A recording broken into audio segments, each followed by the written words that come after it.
look at some virtual tours today. I have a few lined up. We're kind of going backwards in time, sort of. We've done a lot. We've previously in a couple, God, I don't even know when. I am not a fan of the Mummy movies, Pat, unfortunately. They are not really part of my childhood, so I can't use nostalgia to carry me through the inaccuracies. I'm a huge Indiana Jones fan. That is kind of my preference. I do need to watch the Mummy movies again. I've only watched each of them once. But yeah, not the biggest fan of them. I don't really like some of the I'm actually, the only Mummy movie that I am a fan of is the 1932 Mummy. I love the 1932 Mummy, but the 1989 one's not as much.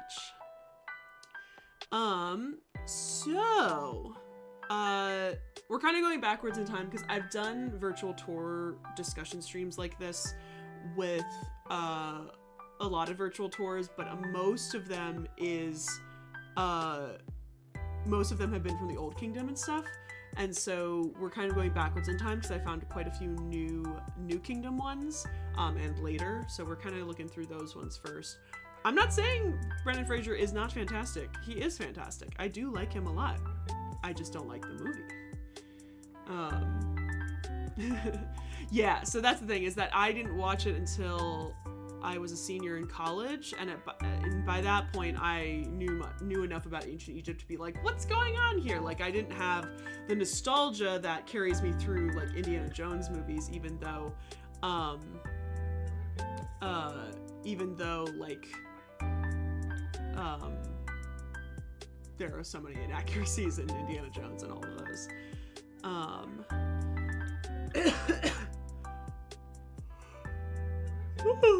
Okay. I guess it is Egypt flavored. I guess that's true. So we're on a website called Describing Egypt, which is a new website I literally just discovered last Saturday when we did the stream, because I was so surprised on how many different tours they have. So they have 4 from the New Kingdom, 2 from the Old Kingdom, and 2 temples. And so we're going to go through the 2 temples first, and then we're going to go through the 4 New Kingdom ones that they have. Although I think I've already done one of them. Yeah, so we did the Ramses the 5th one, so only 3 of them. Okay, so yeah, we did this one. We are here at Philae, which I truly don't know how to pronounce it. I would love to hear people actually pronounce it. Philae, and such, because it's like, I always have trouble spelling or pronouncing that one. There's no Egyptian artifacts in the Grand Canyon.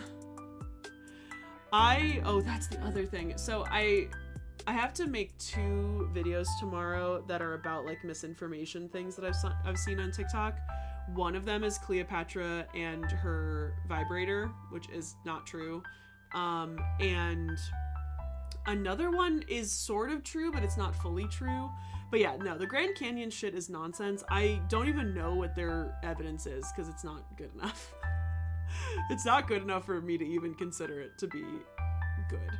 No, the other one that I saw is that Egyptian artifacts were found in Newgrange, which is not true.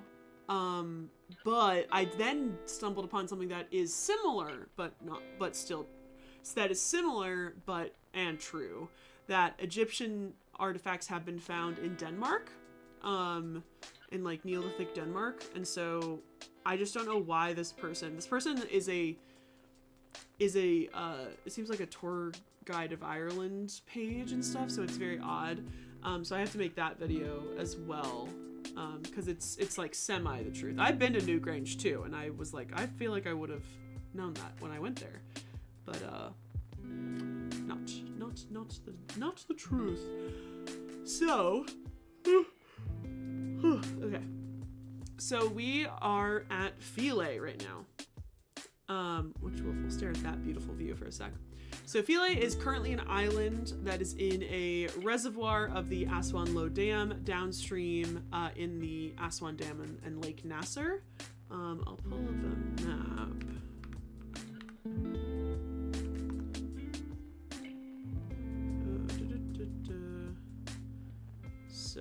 go all the way down to Aswan.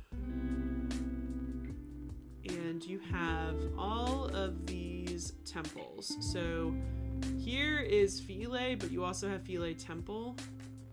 So this is a man-made island where they moved this entire temple to. It was not originally on this island because essentially the Aswan High Dam... That's not the Aswan High Dam. Here's the Aswan High Dam. The Aswan High Dam essentially flooded everything back here. All the way. So this is all Lake Nasser. Keeps on going. Like spreads out all the way over there. And all the way down here. And all the way down here. And all the way down here. And all the way down here. Until you get to Abu Simbel, which also has been replaced. This is all also a man-made island. So here are the two temples. Abu Simbel here, Temple of Nefertari. But this is all man-made island because everything, Abu Simbel originally was somewhere here in the water. Technically Lake Nasser keeps going up, going further and further a little bit.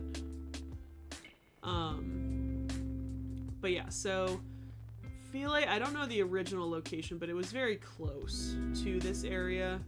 It just was replaced here on this island. So that's what we're looking at. It was originally located near the expansive first cataract of the Nile River in southern Egypt and was the site of the ancient Egyptian temple complex. No, so these are modern man-made islands. Sorry, I should have clarified that. Yeah, so these are modern man-made islands that were not made until the 1970s when the Aswan High Dam was placed. So this is the Aswan High Dam. This was built in the 1960s and the 1970s, and there was a huge campaign via UNESCO to essentially either preserve, protect, or document any site that was from this area all the way down to this area that essentially needed to get protected because it was going to be flooded. So in some cases that is literally moving entire villages of modern Nubian Egyptian people. It also was moving full temples that then were sold or gifted to other countries. So the Metropolitan Museum of Art has the Temple of Dendur, which was gifted to the United States for their help with this project, and then the Metropolitan Museum of Art had the best bid to get that temple into its place. I think there's also one in Spain. There's a couple other ones that were kind of taken up and gifted. And then in some cases, they were only documented. They were only documented as best they could, and they essentially flooded. They let them flood. And then in other cases, they were moved, they were made into man-made islands, and they were moved up so that people could still visit them. What temple site? Oh my gosh. Liam, that's a very good question. I have actually considered going to Egypt for the eclipse. I would say Karnak. If you're gonna do a temple, I would say Karnak, but I weirdly feel like Karnak and Luxor are going to be really, really crowded.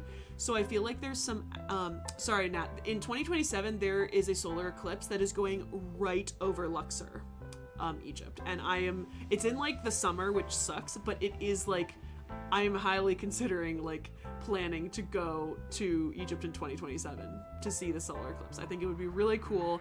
I was really mad that I couldn't go with my dad. He went to Texas to go see the other one, and so I really wanted to. So Liam, I think you actually might have a better bet on one of the smaller temples on the West Bank, like Medinet Habu or sorry, we're gonna scroll up to look at Luxor for a second.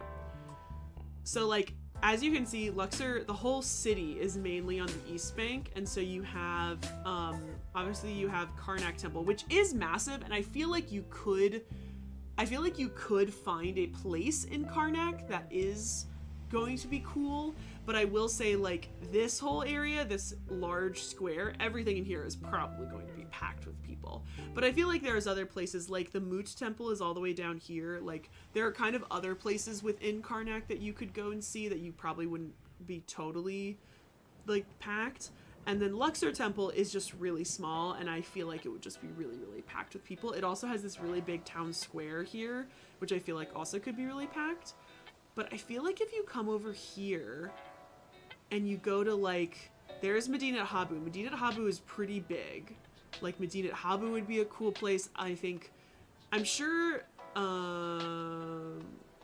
where am I? I'm sure Deir al-Bakhri will be very busy, but there's also a lot of space here. I gotta make a video about this. This is a really great idea. There's a lot of space here to spread out, but I feel like it also would be really busy. So like the Ramesseum might be a good option. Not a lot of people go to the Ramesseum. There's another temple. Where's the other one? There's the Ramesseum. Colossus of Memnon, there's not enough space for you to do, but Medinat Habu is a good place. I don't know if you can visit Malkata or the Amenhotep's temple. There's one other really random one. Oh yeah, there's Deir al-Shweet, but that's a small one. That's not a temple. But yeah, I feel like Medinat Habu or the Ramesseum would be a good option because I don't think, like, not a lot of people go there. Unless you're going, like, on a really like, long trip. That's not in the top 10 of things to go and see, really. I didn't even go see them, to be honest. I wanted to go to see more of the tombs. Oh yeah, we all know and love and hate Belzoni. Belzoni sucks. But yeah. That's a very great question, Liam, and I kind of want to make a video about it. Because I was potentially trying to see if I could go to Egypt in 2026, but I might save it until 2027. Khonsu Temple would be cool. Yeah, it is. I will say, like, not a lot of people go into that area of Karnak, so that I think would probably be fine. But it is close enough to a lot of the places that I don't know, like, if they're going to regulate it. I don't know if they're going to sell special tickets for that day or something, but I'm worried. I feel like Karnak Temple is just going to be packed with people. But Khonsu Temple would be cool. It is, because it's pretty well preserved, you wouldn't be able to see it. You'd only be able to see it for a short time because the walls are perfectly intact. And so you only have like a skylight, but that's kind of it. But it is a very good option. Very good option.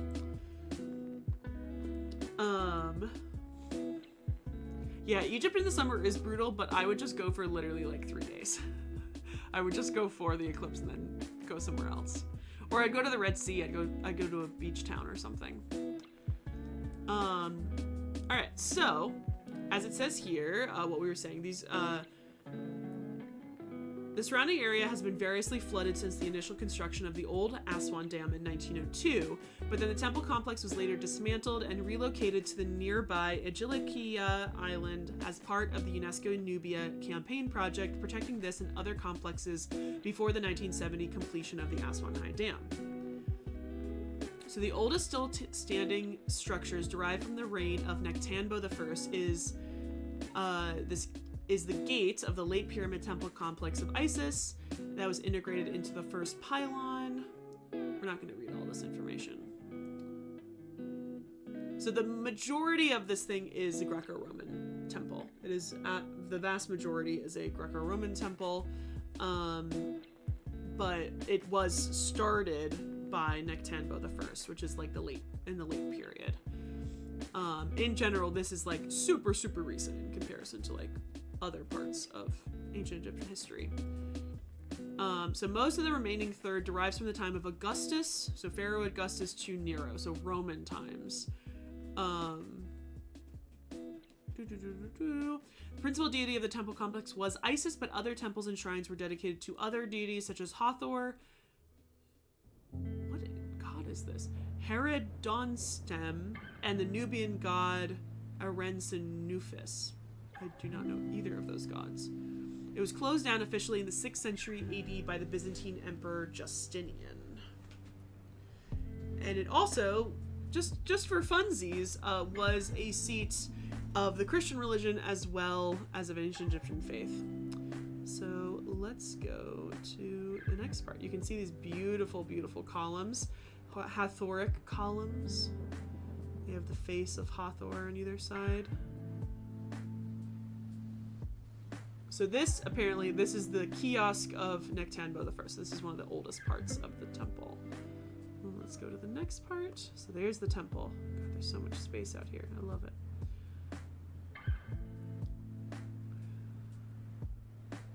So beautiful, beautiful lotiform columns that look like lotus flowers, or these lotiform or these papyriform. Kind of a mixture of two. So this is the outer temple of Court 1.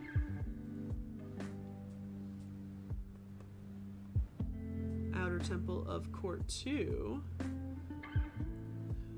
I'm kind of mad that we didn't get all the way down to Aswan. That's got to be on my next trip, as I absolutely have to go to Aswan. Alright, so now we have the Temple of Isis, the first pylon. So if you don't know what a pylon is, it's just a weird architectural thing. It's usually just two large rectangles along with some sort of gateway, and it's kind of solid rock. I don't really know what it's supposed to be, but they started doing pylons in the New Kingdom, and here you can see like kind of the natural part. You can see here the beautiful, beautiful decoration of this goddess. I would say she is Hathor, but I'm gonna probably guess that she's Isis, because this is an Isis temple, even though she does have the sun disk and the cow horns. I'm going to assume this is Isis. Although, actually, you know what I'm realizing? I think this is destruction, because look at how these figures, I think this is actually destruction, with the figures sort of trying to be chopped out.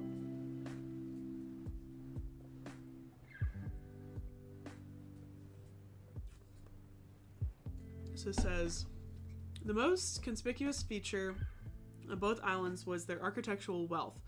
Monuments of various eras extending from the pharaohs to the Caesars occupying nearly the whole area. The principal structures, however, lay on the south end of the smaller island. The most ancient was the Temple of Isis, built in the reign of Nectanebo I during 380 to 362 BCE, which was approached from the river through a double colonnade. Nekhet-nebef is his nomen, and he became the founding pharaoh of the 30th and last dynasty of native rulers when he disposed and killed Nefer-Arud II. Nefer-Arud is Assyrian. Isis was the goddess to whom the initial buildings were dedicated. See how the difference? See this one? She's not destroyed. She has stayed. She is all good. It's just the one on the other side. Yeah. At first I thought I could still see her face, and so I was like, oh, she is not destroyed, but no, this one is. In front of the... Woo! Sorry. Got the burps tonight. In front of the pro-pylon were two colossus lions in granite, which if you... Where'd they go? Here he is. Woo! Look at that. Behind which stood a pair of obelisks. So there probably was an obelisk somewhere. Oh, here! I see. That's where the obelisk was. Yeah, so right here. Each 13 meters or 43 feet high, the pro-pylon were pyramidal in form and colossal in dimensions. One stood between the dromos and the pronaos, another between the pronaos and the portico, while a smaller one led to the sikos or the adytum. At each corner of the adytum stood a monolithic shrine, the cage of the sacred hawk. Of these shrines, one is now in the Louvre, the other is in the museum in Florence. Oh, I've been to that museum. Alright, let's go to the next thing. Alright, so we're actually going to the side for a second. You can see a large smiting motif of probably Nectanebo. I'm assuming. So only some of them are scratched out. Although I love how they're like scratching him out, but this is like incised relief, so he kind of just looks the same. Like it's all kind of there. Beyond the entrance into the principal courts are smaller temples, one of which dedicated to Isis, Hathor, and a wide range of deities relating to midwifery, is covered with sculptures representing the birth of Ptolemy Philometor under the figure of the god Horus. The north end of the island is occupied by the Pro-style temple and classical architecture, dedicated to the cult of Augustus. So this is the passage to the kiosk of Trajan. To the east of the Temple of Augustus is a Roman-style gate of Diocletian.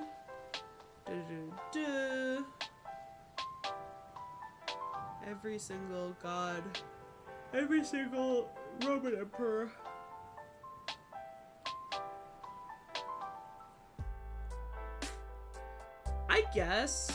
I guess in some ways that is, but also it's like, in other ways, if this was a raised relief, it would have completely taken him off. But it's an incised relief, so it's kind of hard to make him disappear, sort of. Also, this is weathering from this place flooding. Yeah, raised is a lot easier to remove. That's the thing. That's why I'm just like, it's so weird that they even tried, because you can't really remove an incised relief. It's better to fill it in than do anything. But yeah, this weird thing here is all erosion from the temple flooding. A lot over time.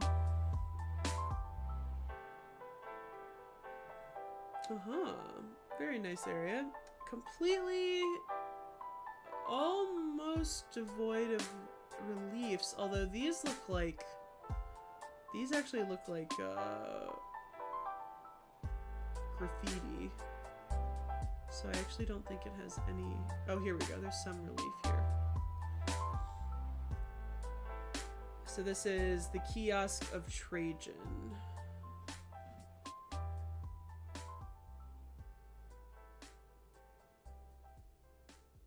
This doesn't say anything about the kiosk of Trajan. So it's got a nice little thing over here.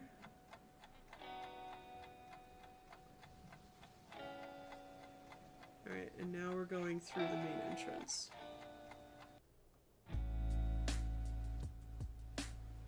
So lots of offerings, and again, so here you can see this is raised relief. Hi Star! So Silver, this is what a raised relief...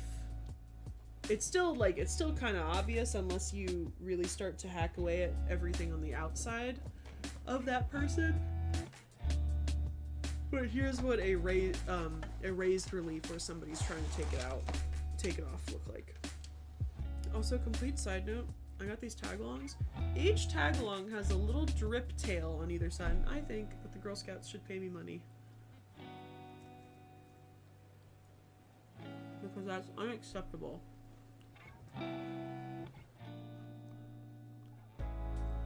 Whoa. Is that for like locking a door? Do we think? Maybe not.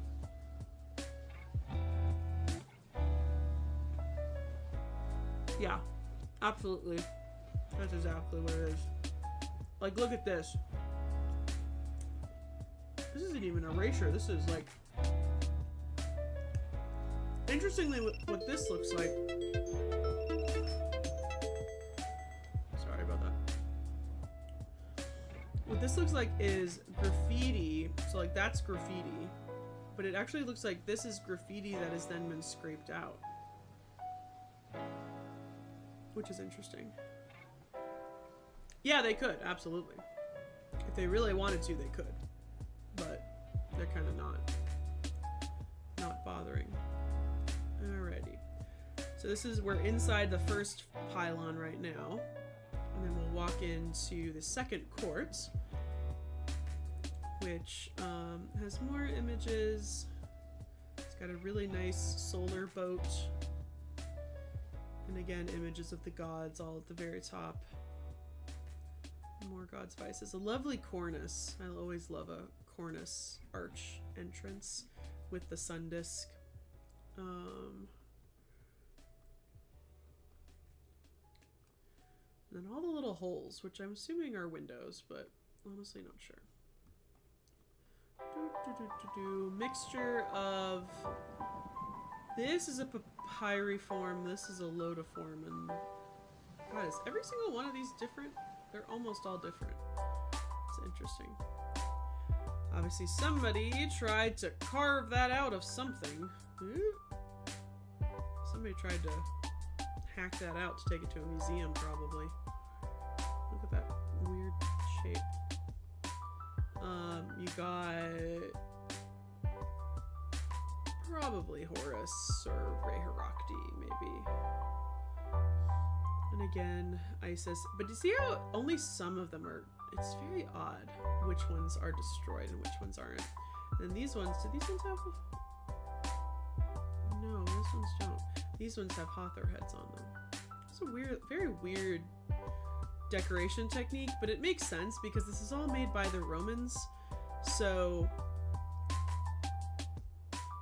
they're kind of like really like copying and trying to like figure it all out. So that's a stela leaning up against the wall. It looks like it's attached to the wall though.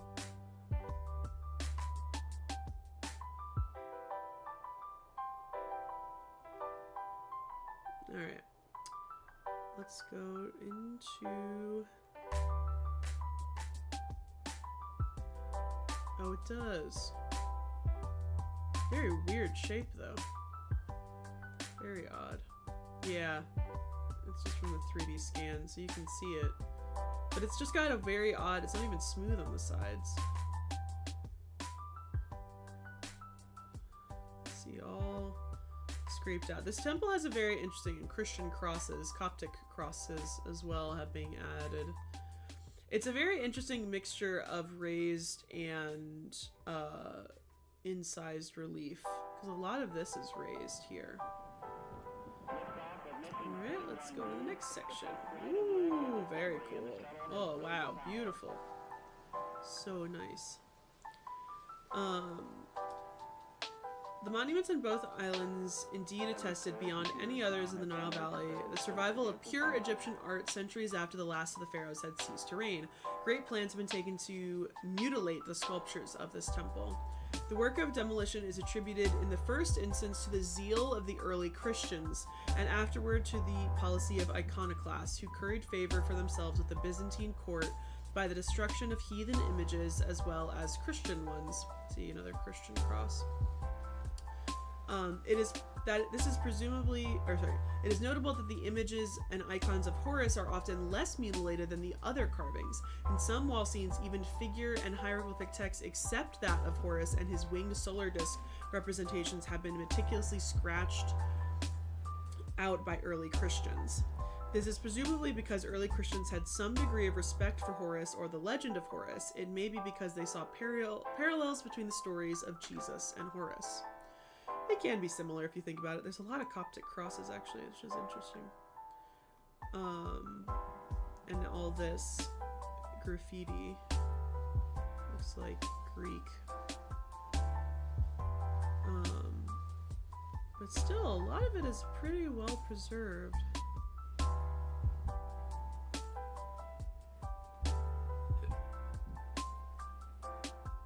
Original ceiling? Looks like original ceiling, at least.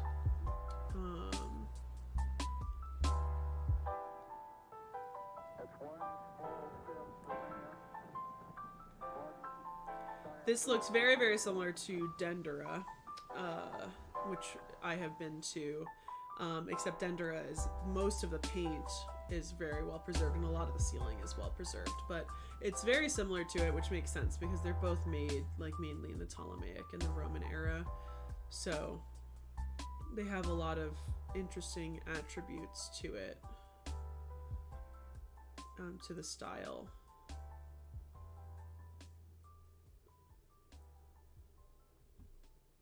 So this is the what is called the hypostyle hall. And then you come through, and we are now in the corridor leading to the Holy of Holies.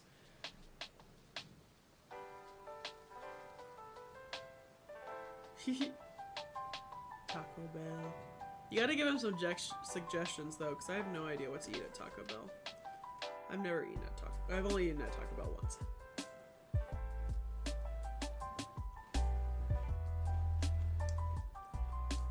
So Isis, Nephthys, Horus, and Set were the 4 children of Geb, the earth, and Nut, the sky, who in turn are children of Shu, who is air, and Tefnut is moisture or water.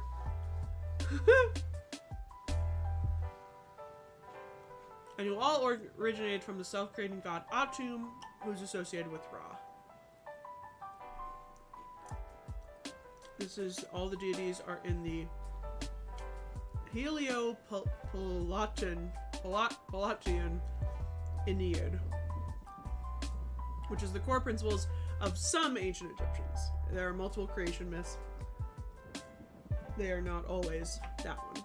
There are others.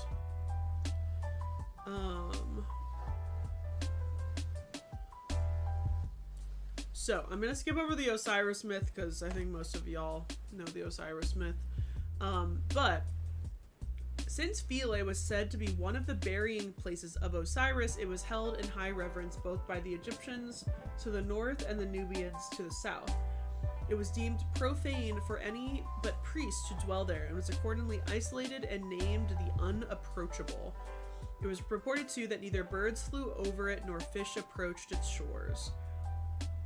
These were the traditions of a remote period, since in the time of the Ptolemies of Egypt, Philae was much restored to, partly by pilgrims to the tomb of Osiris, partly by persons on secular errands, that the priest petitioned Ptolemy Psychon to prohibit public functionaries at least for coming there and living at their expense.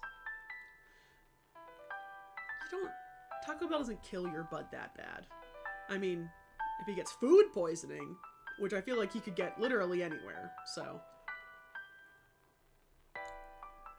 It is his choice to kill his butt if he would like to. I hate to say it, his butt is probably also going to be killed because he's not used to eating American food. So, I feel like any option could kill him.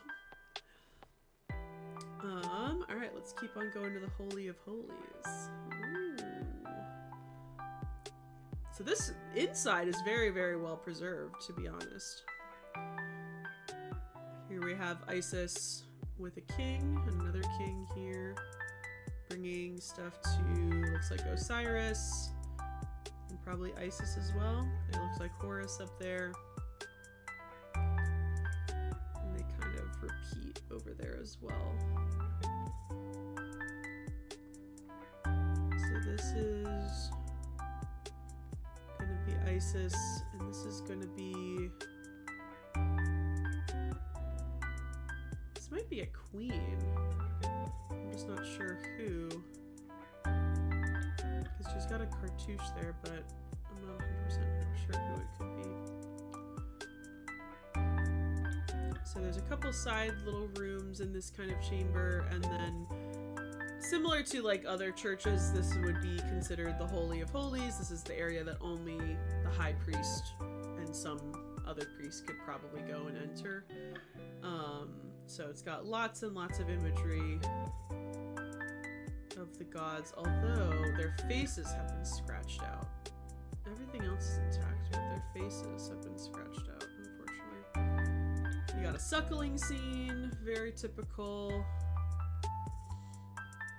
Goddess protecting, and it all just keeps on going up. You just kind of got a bajillion different goddesses and gods, and so much writing of things that are probably so repetitive and just kind of continuing and continuing. Invisible push-up bras, they did. There's Thoth. We got Thoth. That's cool.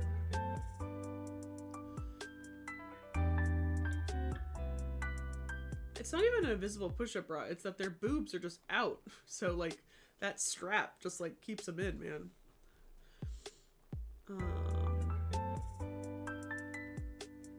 I guess this is supposed to be some sort of altar or something? For incense, maybe? No, I guess that's a gap in the ceiling. Okay, where are we now? That's going to the Holy Holy. So now we're going out a side entrance to main corridor west.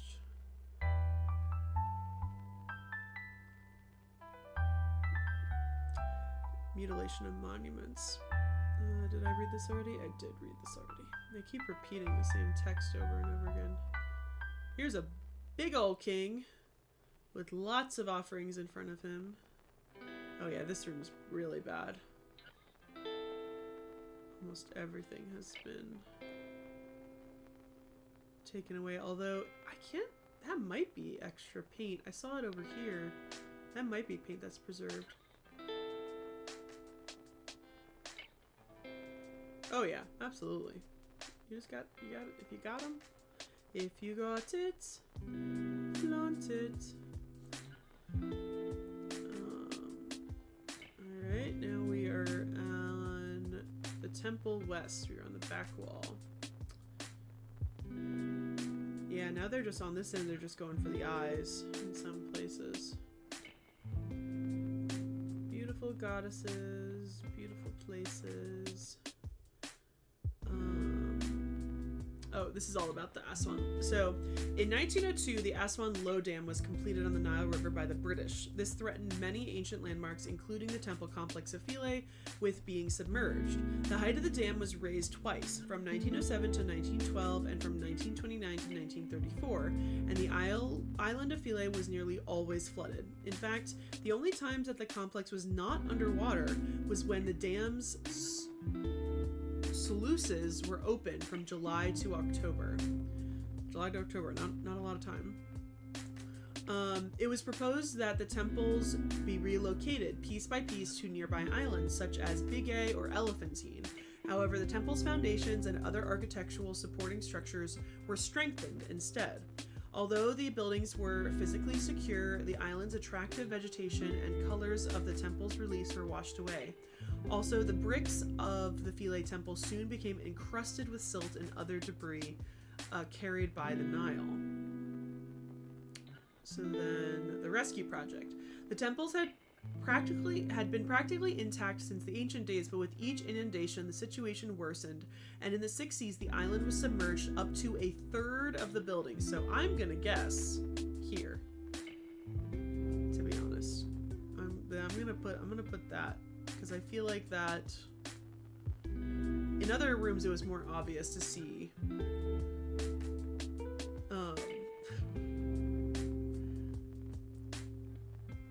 But I think that is definitely an option because you can see even over on that side it's destroyed too. In 1960, UNESCO started a project to try to save the buildings on the island from the destructive effect of the ever-increasing waters in the Nile. Construction began with the building of a large cofferdam constructed of 2 rows of steel plates between which 1 million cubic meters of sand was tipped. Any water that seeped through was pumped away. Next, the monument was cleaned and measured using photogrammetry, a method that enables the exact reconstruction of the original size of the building blocks that were used by the ancients. Then then every building was dismantled into about 40,000 units and then transported to the nearby island of Angelicaia, situated on higher ground some 500 meters away. So this one was not moved very far, but it was all moved, which is why it has these like nice walkways and stuff.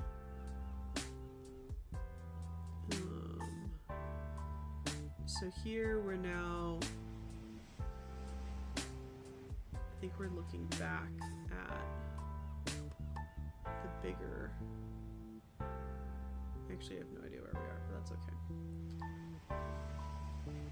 Ooh, what is over here?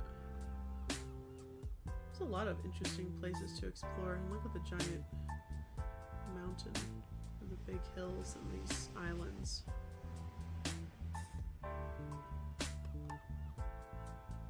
Down at the Nile, down at the river. And now we're at the other side of the dam, or the other side of the island, where we get back on our boat, because you also can only get there via boat. so very, very cool. Hello, sir. I guess that's the end. That's the end. That's the end of the tour. So yeah, so that is the Temple of Philae. So let's go, and we're gonna look at this one, which I know nothing about this temple. So I was very excited to see this one. Philae I knew a little bit about, but this one I did not know anything about. So this is Kalabsha Temple. So this was located 50 kilometers south of Aswan in a site called Bab al-Kalabsha.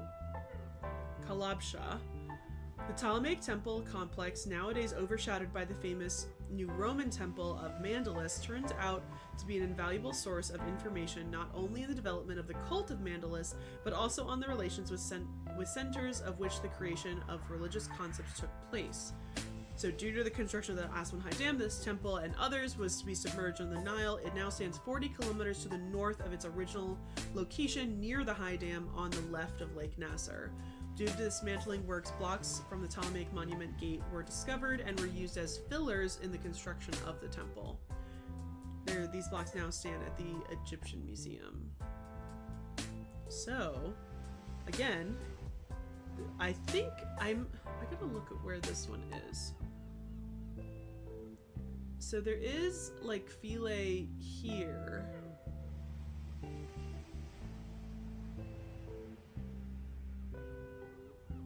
But I think it said it was, here it is.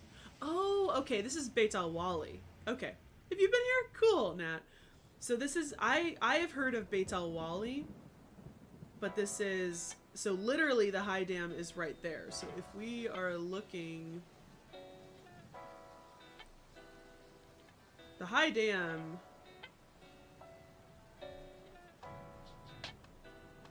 is that the High Dam? That might be the High Dam. Yeah, you're right next to the High Dam. So here's the island. Yeah. So the High Dam is this right here, which you can't really see. Oh, you meant Temple of Philae. Yeah, Temple of Philae, if you go to Aswan, you typically go there. This one I'm surprised about because I've never really heard of this one. I've heard of Beit al-Wali, but I hadn't heard of this temple in particular, so I'm excited to go on this one. So yeah, that is the dam right there. And then that is Lake Nasser and such.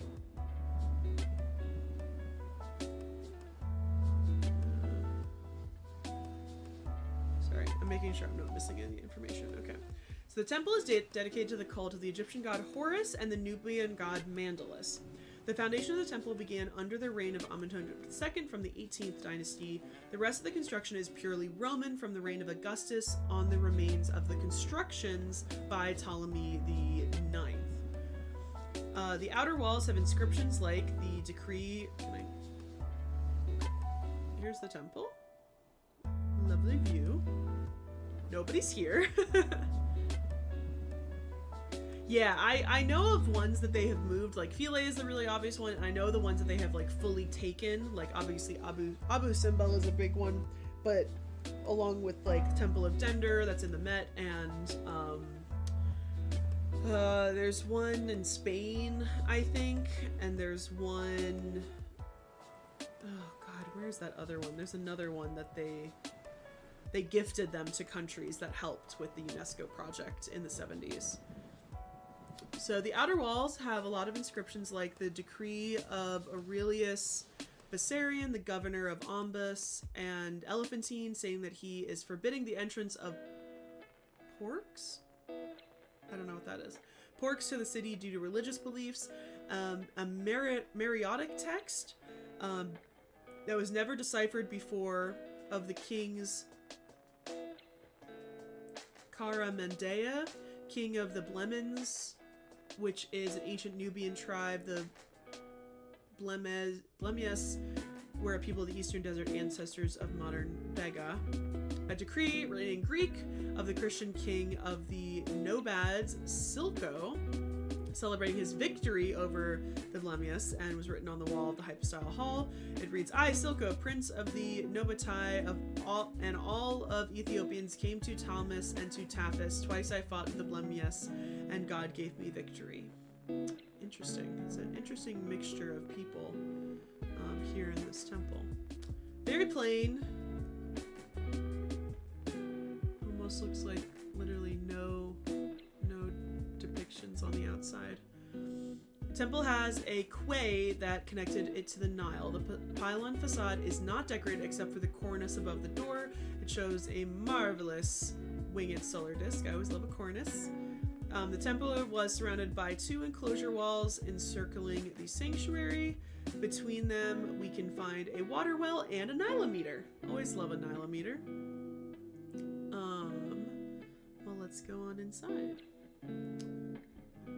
Ooh, pretty. Nice little court. Got some nice columns. Everything's still pretty preserved. The first court is mainly undecorated, but we can see the real founder of the temple, Amenhotep II, offering to the gods Min and Mandalus, and we can also see Ptolemy the IX offering to Isis, Horus, and Mandalus. It's probably these. Oh yeah, that actually looks like, that looks like New Kingdom.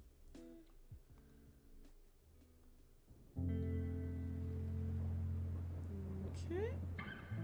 Hypostyle hall. Oh yeah, see how much has been reconstructed. A lot. No ceiling. Hypostyle hall. Looks like they might have been decorated. Unclear. There's some images here on the back wall. In this hypostyle hall, the columns have composite capitals made from different flowers. The court was decorated by the Romantic emperors Trajan and Antinous Pius. The Egyptian god Mandalus of Nubia, oh there it is, of Nubian origins can be seen on the right wall of the gate of the sanctuary with the body of a falcon. Thank you so much, Ramses Battle Maps, for the follow. Welcome to the group. Oh, AMC, thanks so much. I just posted a video on TikTok of the red head part of the Christie's auction. Definitely go look up the Boston greenhead and the Berlin greenhead, because they're even more interesting. I feel like the red head is not as interesting as those two are. I probably gotta do a video on those. I met this guy, the curator of the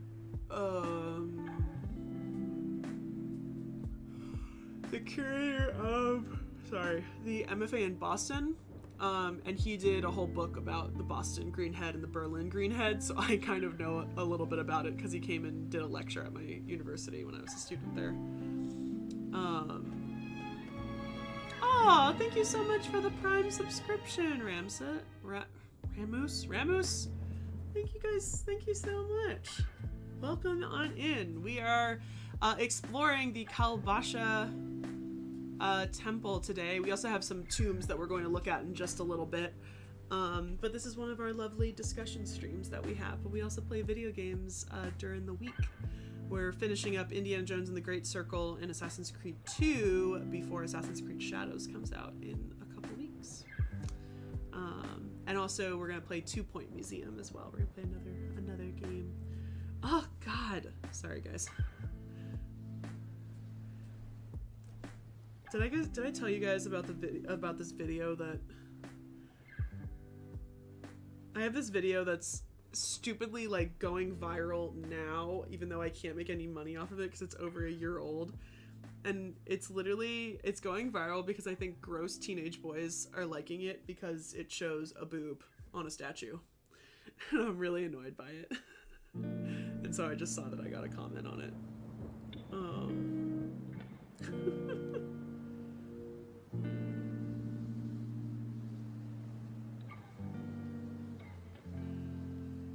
And also somebody's fighting me on AD and BCE.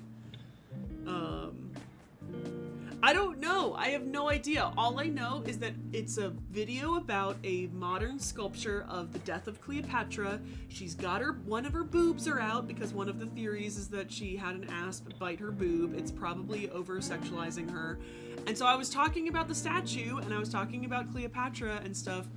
No, it's like, I'm not even joking, it has over 120,000 views, but only just recently, and all of them are these, like, stupid, like, they just are these, like, they're just, like, doing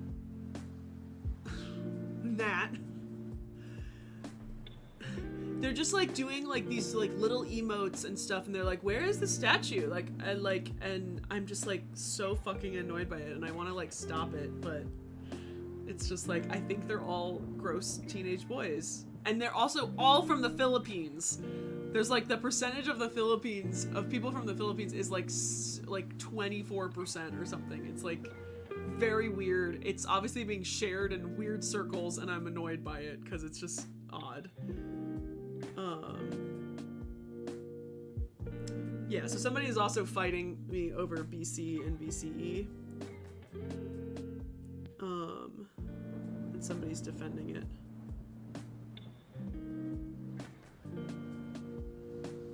It says, BCE? When BCE starts? And I said, the beginning of time? Because that is when BCE starts. And he's like, why not use AD for 1500 years? And I just explained, BC stands for the before the Common Era. Common Era is everything after 0. It's a more academic way of saying BC and AD. And he goes, logical fallacy? And I said, because I'm an academic and this is the proper way to refer it in my field.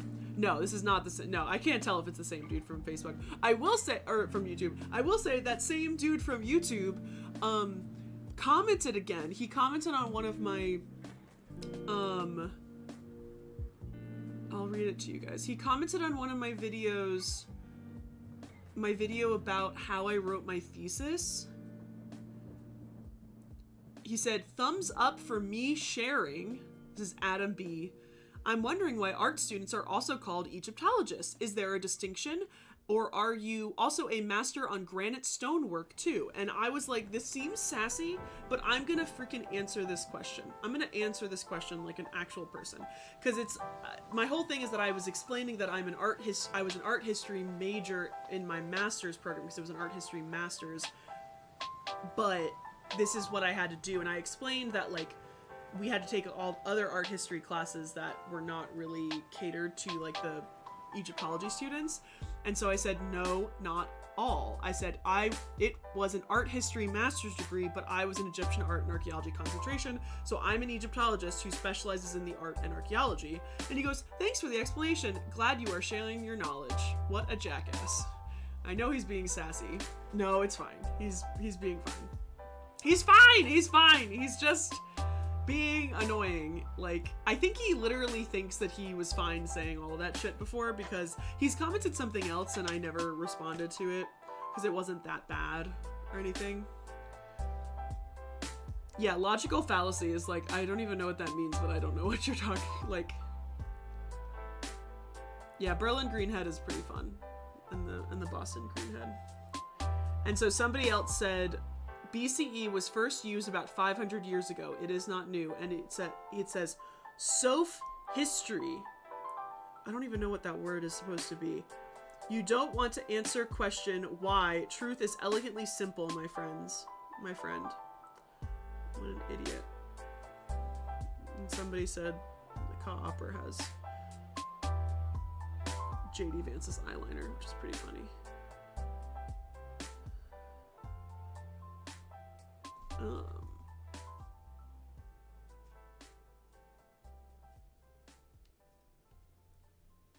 Sorry, I'm just responding to something I want to make a video about.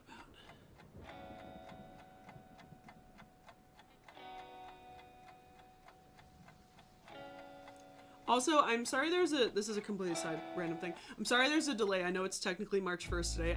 I have a slight delay with announcing the guest lecture. I have my thing. I have mine book ready, but the guest lecture, I still need to get some stuff from her because she was sick. Nah, you're too scary, kind of nice. In undergrad, I took logic and then metaphysics in lieu of Bible courses. Love that, Jacob. Love that for you. What do you mean, AMC? Do you put them in the red head? What do you mean by that? I'm confused by your question. Okay. So the Nubian god is over here, Mandalus. It can be seen in the right wall gate to the sanctuary with the body of a falcon and the head of a human. And the decree written in Greek of the Christian kings of Nobel Sicko celebrating his victory is also written on this wall. Then there are 3 successive rooms. Oh, the redhead? Yes, the redhead, what did I say in the video? It's in the video. It dates to the late period. Or late period to Ptolemaic. So it has, unfortunately, a wide range. There's not enough information to really get it to. Yeah, so the beginning of the video I always try to say when it dates to, but yeah, late period to Ptolemaic, it's a wide range. We are looking at the I can't say this word, Kalabsha temple near Aswan. No, this one is really recent. The redhead is very recent, but I'll let you know that during the late period, it was actually really common to do something called archaizing, and that was to make art look like stuff from the Old Kingdom, to make it look older. Like they're following the greenhead, and I believe both greenheads are also Ptolemaic period. Is it older? Sorry, sidetracking. If anybody doesn't know what the greenhead is, over on. Whoa, sorry. Berlin greenhead. It's the Berlin greenhead. No, it is also late and Ptolemaic period. It's the same, yeah, it's the same time period. It was thought to be from the Saite period, which is earlier, but it is later attributed to the Ptolemaic period. And then there's the Boston greenhead, which you can see here. 3-8, that's also Ptolemaic period.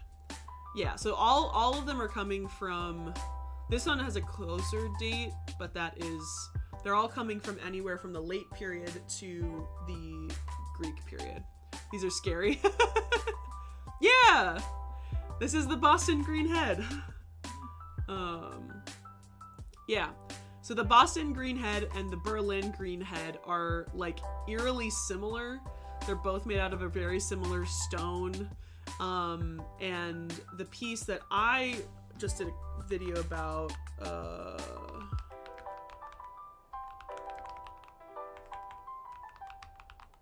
it's gonna take me a second to find it.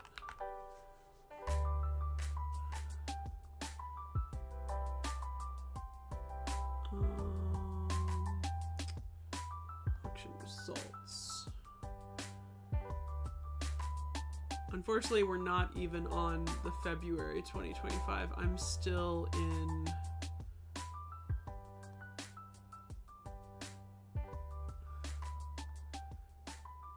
I think I'm still on the, like... No, not 2025. Why are you doing that to me? Okay, wait. Easier way to do this. You guys can see the craziness that is the way that I work and write scripts. There we go. This is the red quartzite head. So it doesn't really look that similar. Yeah, green is hard to see. It is green. It's just hard to see. It's like it's a green stone. I wish I could show a better. There you go. It's not painted. It's just the stone. but it is a greenish, yeah.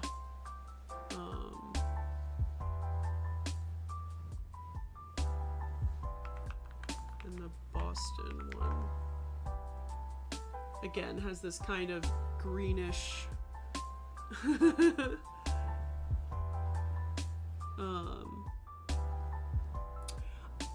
so yeah, this is also one, this is a Roman one, but I hate this one, but yeah, so it's got this greenish kind of color to it, and again, very similar. This is Boston,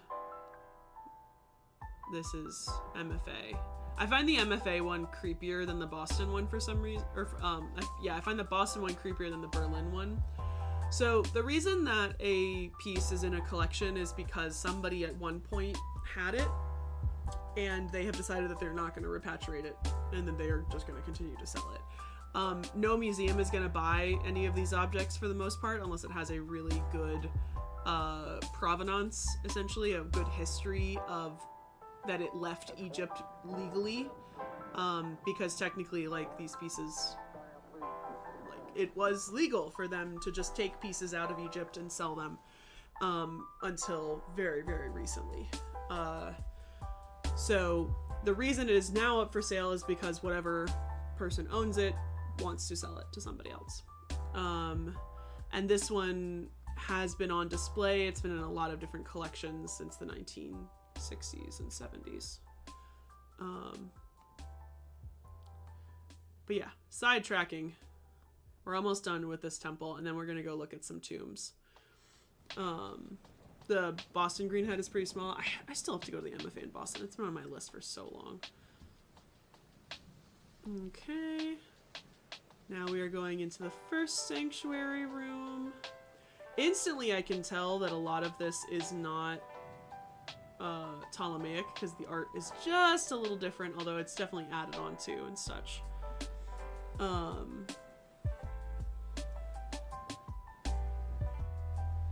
I would say there is a lot of Egyptian stuff in private collections. I could not give you a percentage. I would not know. But there is so many. Here's the thing. Private collections are private. So the reason I do that Artifact Insight series on TikTok is so that the pieces that are being sold in these collections can have their 5 minutes of spotlight before they go into a private collection and probably will never be seen again until they get sold again. I would say probably more things, the other thing is privately owned versus publicly owned doesn't really exist either, because they're also owned by museums. And the museums are not, for the most part, museums are public institutions, but also they still own that stuff. So it is technically a private collection. No, they're not all on loan. No, many are owned by the museum. There are definitely some that are in museums that are on loan, but the vast majority are not. On loan is somebody that I privately own. I own this cup, and I'm going to put it on loan to a museum, but anytime I can say I want my cup back, that's still a privately owned item, but it is in a public museum. But also, again, some museums are technically not public. Like, I don't know what the definition of a public museum would be, because a lot of them are owned. Like, maybe I guess Smithsonian is a public museum because it's owned by the government. I'm not 100% sure how that works. But yeah, so there are probably more things in museums than in private collections, I would say. But the other thing is we don't know, because private collections don't get the research that things in museums get unless somebody says, hey, come and look at my private collection. Like, sometimes you don't get that insight until literally that person dies and they decide that they're not either going to sell stuff.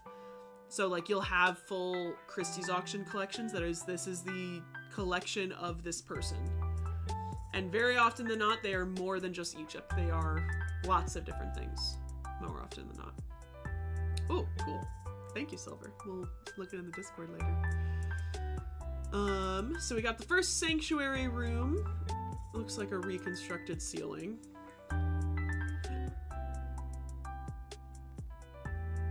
Oh, we're on the side of the first sanctuary room, so we can see some of the great detail. Yeah, the art in here is really weird. It's like, it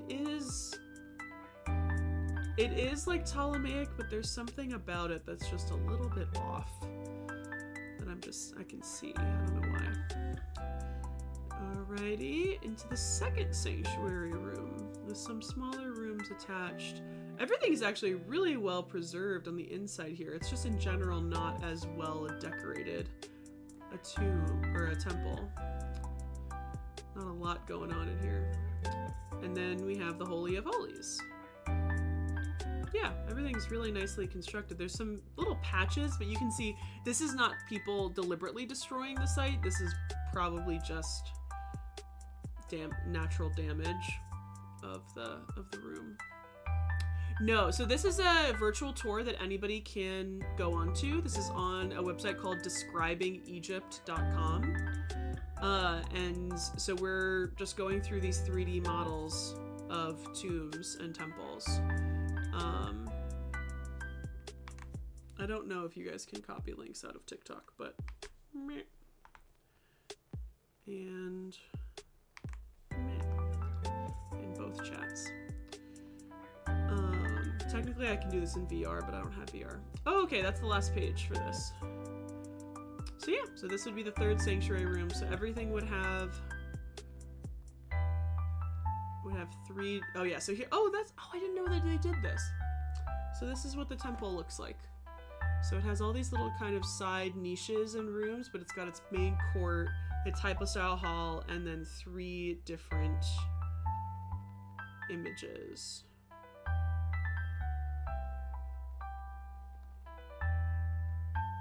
So these, oh, I see. These don't line up totally. The dots have to be inside here. It's only 4.5 inches tall. That's really cute. I didn't know it was that small. All right, what time is it? 9:30? Perfect. We have time. All right, so we're not going to do this one first, but we're going to do this one. So we are going to jump backwards in time. Those 2 temples were very much heavily added to in the Greek and Roman period. We are going to go back to the New Kingdom, to one of my favorite tombs. I wasn't able to go inside this tomb. I don't know if it's open to the public, but I wish I had gone to this tomb because it is one of my favorite ones. So we are going to go into the tomb of Horemheb. Horemheb, for those who don't know, is a pharaoh in the late 18th dynasty who was not originally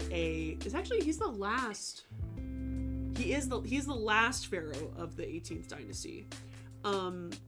He is not technically related to any of the previous pharaohs. He was a military general. So the very quick version of the story, which I'm sure most of you guys know, is you have Amenhotep III. He has a son named Amenhotep IV, who was a second son. He wasn't even the first son who was supposed to take over. And his first son died, and so his son Amenhotep IV has to take over when his dad dies, and he decides, hey, I'm going to change my name. We're going to change the capital. We're going to change who we worship, and we're going to move everyone to a remote city that I just built. And he changes his name to Akhenaten. They live in Amarna for 14 years. He has various daughters with Nefertiti and has a son named Tutankhamun with another one of his wives. When Akhenaten dies, there are 2 really random pharaohs who kind of seem to may have ruled in between him and Tutankhamun, but eventually you get to Tutankhamun.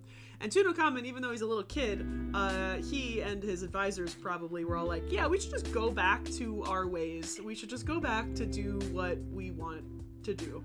And so they take everything back, they change the art again, and all of this stuff, and they go all the way back to Thebes, and what happens? Tut dies pretty young, And so there was really nobody else to take over at that point. And so his vizier, a guy named I, takes over. And the vizier was also a vizier during the reign of his father, and possibly even a vizier during the reign of his grandfather. So this guy was old, and he is seen in Tutankhamun's tomb as a high priest, like doing the rituals for his death. So then I takes over, and he continues to go back to normal and kind of do everything like that. And then essentially I dies because he also was really old. And so the only person that could take up the throne is this military general named Horemheb. So this has been years and years of instability, like politically within the court, for years at this point. And so Horemheb is one of these people who kind of is like, what we're going to do is we are going to go back to everything that we know, and we are going to destroy anything that happened in this past couple years. And so he is one of the main people who kind of sent out people to go and purposely destroy monuments of Akhenaten and Tut and I. And this is his tomb. So this is a tomb. It is not in the Valley of the Kings, if I remember correctly. It is in the western branch of the Valley of the Kings. He was? Do we 100% know that, Star? Or is that just a theory?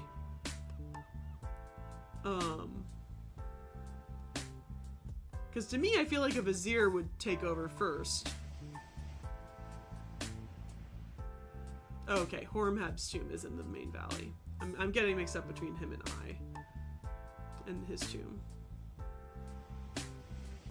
You read it in a novel, so it must be true, Silver? Of course. So this is KV57. It is located on the west branch of the Southwest Valley. Okay, so yeah, so I'm getting this confused. Horemheb's tomb was not opened for visitors. You can't go see Horemheb's tomb, but you can, I think, potentially see I's tomb because it's in the West Valley.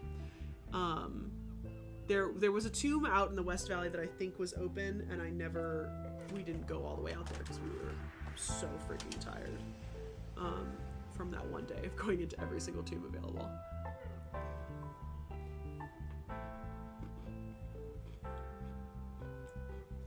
Beautiful starfish star ceiling, as per usual. Very standard throughout the entire New Kingdom and in other periods, but probably almost every single tomb in the Valley of the Kings has that. Unless they have other images on the ceiling, they have starfish stars. So we have 3 sloping corridors. So one staircase, a sloping corridor, another staircase, a sloping corridor, which you can see here. Appears to be completely undecorated, at least in this area. And then we have a pillared chamber in the room ahead of us. Is this the well shaft? Oh, it is the well shaft. Oh yeah, okay.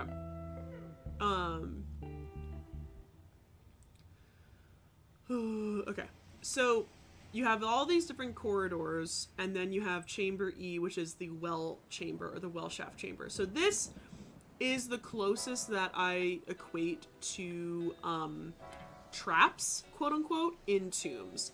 And it's not a trap, it's a trick. I don't like using the word trap because it's not like it is in the movies. This is what I would consider a trick.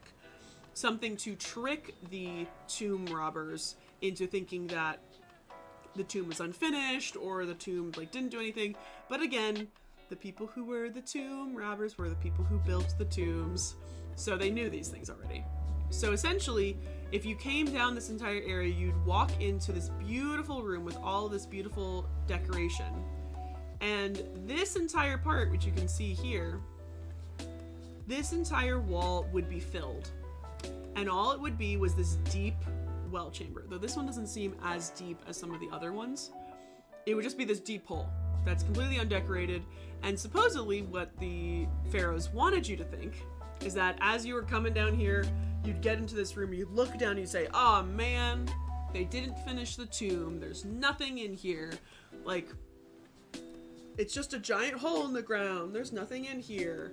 Unfortunately, again, because these people were the ones who decorated and built the tomb, they would say, oh, don't worry. We know there's a hidden doorway.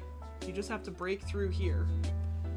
So, which is why you can see only half of Horus's face over here, because it would have been fully decorated. Yeah, it's all very, very decorated.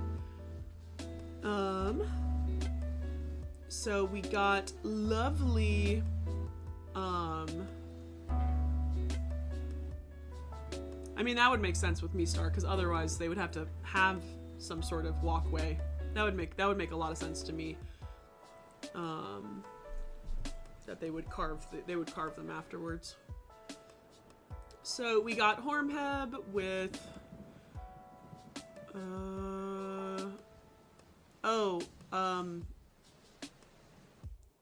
the one we were talking about, this one, the one of the west, the western goddess. I'm blanking on her name. It starts with a Euwets or something. Looks like Horus, another Horus, Isis, Hathor. I love her stripy hair. I don't usually see Imetet. I'm always forgetting her name. We were talking about her when we did this last week. You got Anubis, you got Osiris, Horus again, Osiris again, Imetet again, Hathor the god, and Anubis on a little shrine as well. I'm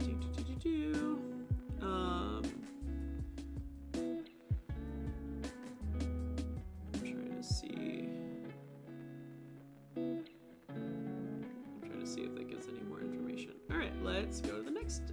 So then you enter this little pillared hall, completely undecorated and stuff.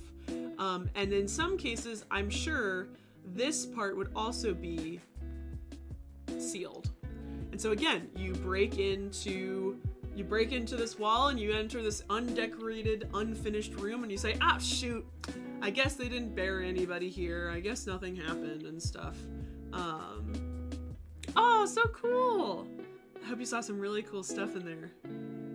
Love that you have an art history club. That's awesome.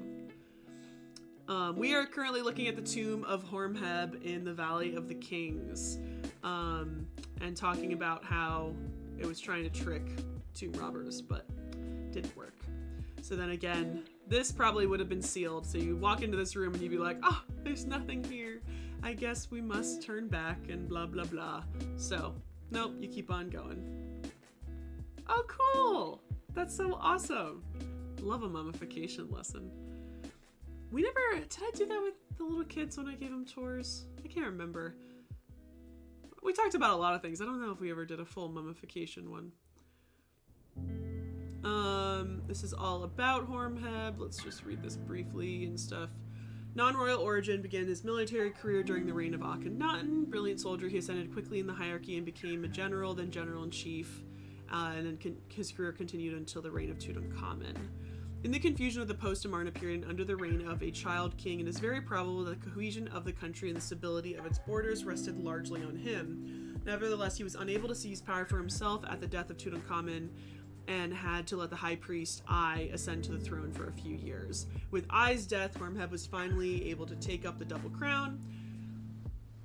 The civil tomb, which Horemheb had constructed for him at Saqqara, which is the next tomb that we're going to look at, if we have time, we should, was discovered there. And no remains of Horemheb were found, but evidence exists that the tomb was at one time sealed, at least from the gate F and onward. The broken lid of the sarcophagus found lying on the floor, as well as the shattered condition of the canopic chest and other burial furnishings, suggest that the burial was robbed. Several hieratic inscription dockets from Dynasty 21 may record a temporary caching of burials here before they subsequently were moved, perhaps to KV 35. So we do know that in the Third Intermediate period, priests were going through all of these tombs in the Valley of the Kings, found them opened, found the bodies kind of lying in different places, and wanted to try to respect them and rebury them. And so there's a theory that they may have been put here first, and then they were later moved to KV-35, which is where they were eventually discovered. The suspiciously empty chambers in the Great Pyramid is the fake tomb. The real one is either in the empty bits we haven't seen, or way underground hiding. Because that sounds way more fun than a mysterious empty tomb. But the other thing is, I love how people always focus on the pyramids and it's being like a mysterious empty tomb. But like, all of the tombs in the Valley of the Kings are mysteriously empty tombs. Like, it kind of cracks me up because people focus so much on the pyramids when like a lot of the things that they say about the pyramids also apply to like how do you know that this is a tomb? If no mummy was found in this tomb, how do you know this is a tomb? Like, but people never do that. They always focus on the pyramids because they're these huge ass fucking things. And so it's just like, it's kind of always ridiculous when people are like, yeah, it's because people have been focusing on it for so long. And if they actually looked at like any other site in ancient Egypt, half of their things would be proven wrong because they're saying these general statements that don't work out.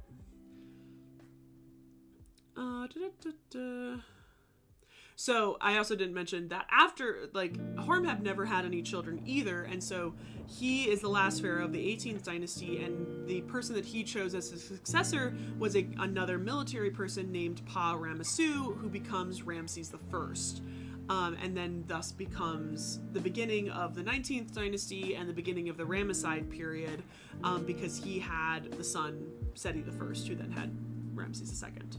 And so on and so forth. Everything back to the mothership. All right, let's go descend to the lower level. So you go down these little stairs. So another two staircases, and then we are in another painted chamber, which was not sealed on that end because you can see the images on the wall. So very similar. So in comparison to a lot of the... No, paint probably fell off, although in some areas it probably was unpainted. I'm going to assume all this area was unpainted, but there may have been paint maybe here. I don't know. Yeah, it looks like there may have been some stuff here. Yeah, so it doesn't look like they painted any of the hallways until the 19th dynasty. They wanted to focus on these rooms, which these are some of my favorite rooms. I love the tombs that have this dusty blue background because it's very unique. There's only a couple, Star probably knows the number, but there's only a couple, less than 5, I think, have this dusty blue background, and I just think it's like one of my favorites and like most beautiful. Like the dark, like this blue, the blue on the ceiling, it is darker than some of the other ones, but I love just the dusty gray blue. Ah, there we go. Star knows exactly. 3. There are only 3. And they're all coming from around the same time. Ramses obviously being, this is essentially, it's the one pharaoh, Amenhotep III, before the Amarna period, the one after the Amarna period, and then Ramses the First, who is immediately after Horemheb. So then when you get to Seti, everything changed in the 19th dynasty. So yeah, it's very similar. Again, it's almost pretty much identical to that first room that you saw. There's only a couple extra gods and goddesses that weren't included there. So we got Ptah, Metet, Anubis, Metet again. Yeah, there's only like 2 or 3 goddesses. Isis is there, Hathor again. Or just a slightly more elaborate king. I can't tell who this person is. Star, do you know who this person is? Is that like, Nefertem. Yeah, he's not one of those ones that we throw out a lot. It obviously was just a choice at the time. I don't know if there's any more art historical theory as to why, but oh, I'm dumb. I should have just read this. There's a whole thing right here. Jed Pillar, Type Knot, Hathor, Horus, Anubis, Isis, Horus, Hathor, Osiris, Ptah, Nefertem. No, I'm not reading. everything. Anubis, Isis, Horus, Hathor, Osiris. Yeah, these rooms are almost identical. The tomb descends with the steepness of earlier tombs in the Valley of the Kings, but several unique features were added. The ramp descending to a set of stairs was cut between the pillars of the burial. A second set of stairs was cut beside the first. Both led to crypt on the lower level. Also, a lower side chamber was cut beneath the side chamber. The decoration of the burial chamber and other parts of the tomb was left in various stages of work, allowing scholars to study the process involved in preparing painted relief. KV-57 is the first tomb in the Valley of the Kings to include the Book of the Gates, which describes the nightly journey of the sun through the world of the dead. Bye, Nat. Have a good time. Yeah, we'll probably wrap up in the next half hour, probably. We'll probably only get to the other tomb of Hormheb, I think, and then we'll save Senedjem for next time.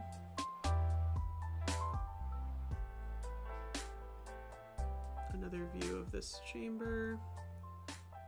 Wait. Oh, tomb. The site was used during various periods. Okay, let's just give some information. So the tomb was discovered and excavated in 1908 by Arton Edward Russell for Theodore M. Davies. He also did the mapping and planning in 1912. Later on, in 1923, Harry Burton photographed it for the Metropolitan Museum of Art. When discovered, much damage had already happened to the pillars and ceilings of the burial chamber. The blocking of the doorway in the north wall of Well Chamber E had been broken through in antiquity, resulting in damage of some of the painted scenes that covered it. There's lots of damage. Damage had been repaired in 1931 and 1971. Flooding in the valley in October and November of 1994 caused water to enter the tomb, and although much was caught in the well shaft, some water seeped across the bridge over the shaft and entered the lower chambers. Conservation work was then carried out by the Supreme Council of Antiquities in 1994 after the flooding, and walkways and lighting were installed. So you can see the history is 1908. When it was discovered and excavated, it was mapped in 1912, taking photos of in 1923, conserved in 1934, more photography in 1971 in color, and then conserved in 1994. And now we enter the burial chamber. Oh, here we go. We got Isis on that side, and we got Isis on, or sorry, Ma'at. I can't read.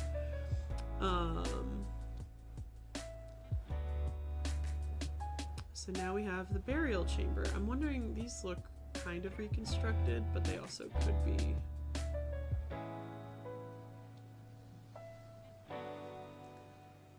They could be plain, but I feel like it seems like the whole burial chamber was incomplete. The lintel of this compound gate has suffered structural damage is no longer intact. The outer thickness to place figures of Ma'at. The gate was once closed by a wooden door. Very cool. Haven't heard about that in a tomb before. Finally, reaching the burial chamber, we find it divided into two sections with various annexes off its sides and northern extremity. The first part is a 6-pillared hall. After descending a small flight of stairs, the second part is our sarcophagus chamber, the actual resting place of the sarcophagus. The whole chamber was intended to be decorated with the Book of the Gates, which appears for the first time here in the tomb of Hormheb. However, decoration apparently ceased abruptly. Yeah, and a lot of this stonework, a lot of the restoration is kind of, like, it's obviously modern. So it's it has a very beautiful kind of imagery of it.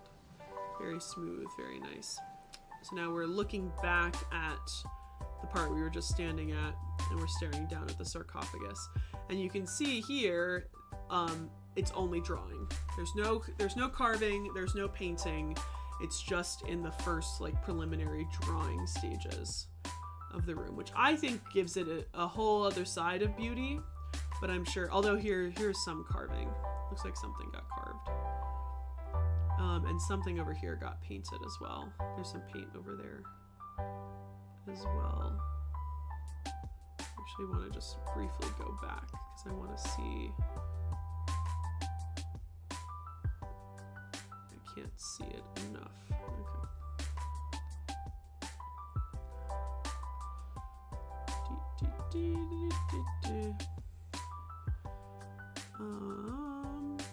Pillared section contained 3 pairs of pillars, some of which have undergone restoration. I'm assuming that's the ones with the giant metal parts around.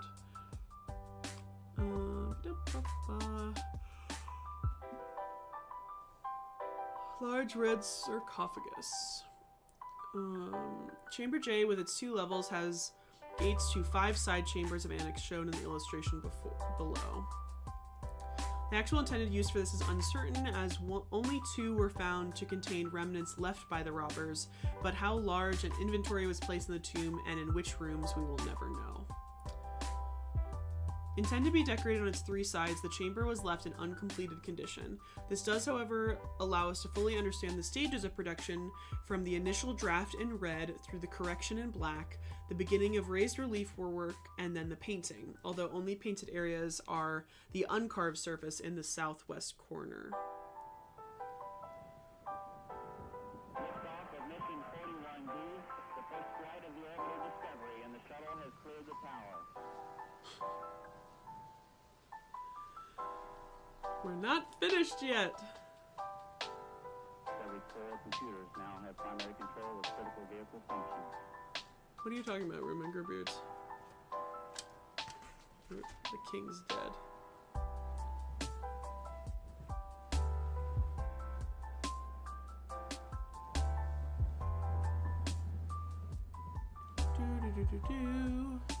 The theme for this and the sarcophagus chamber was the new Book of the Gates being used for the first time. Whether it existed in another form before this is uncertain, but it obviously had its origins in the Book of the Amduat. The Book of the Gates is also divided into 12 hours of the night, the journey of the deceased through the underworld. In this tomb, only hours 2 and 6 are sketched out or painted, although other hours may have been destined for one or other of the annexes.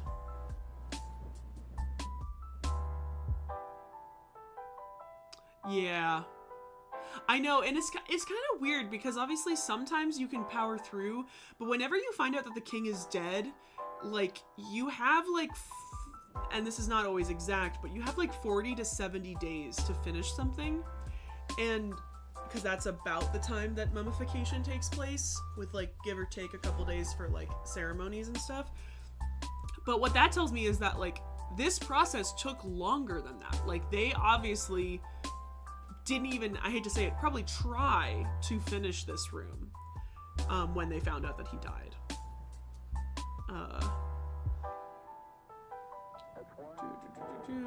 Let's go down here to, okay.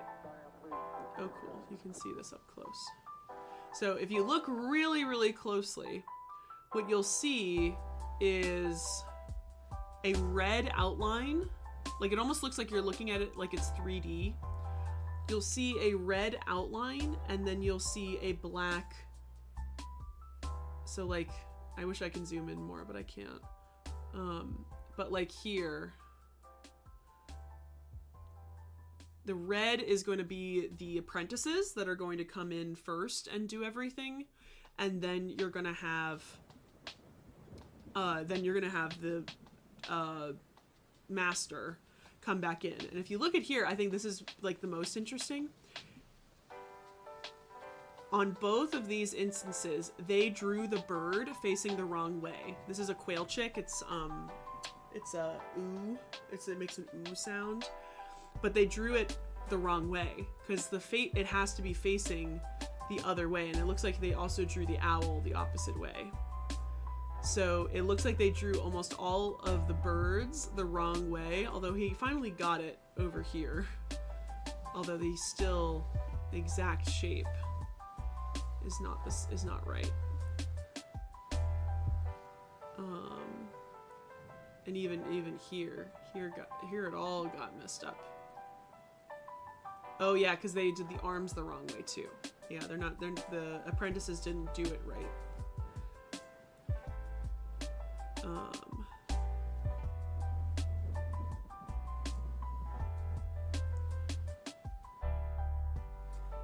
They have no idea. No. You're absolutely right. The vast majority, the artists, I will say, the artists who are doing this stuff have a higher likelihood of knowing what they're saying But no, you're right. The vast majority of like apprentices in this, these are not necessarily scribes. Artists are kind of different. There are definitely some artists that probably know some hieroglyphs, but for the vast majority of the time, no, they don't know. So this, technically this could be like an artist in red, and then a scribe comes around and comes and says, no, you gotta switch that up. And then either a master or that scribe themselves is going back in black. Very much so. It's very much like they're not gonna know hieroglyphs. They're not gonna know the nuances that all the faces of it have to do it.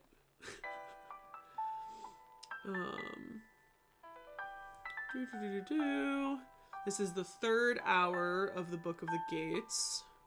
You got Kanoom. It is only sketch and graph, but contains corrections. Some areas have been filled in with black paint. The gate called Provided with Flame is complete. The upright guardian snake is at the time called the Winding One. This snake.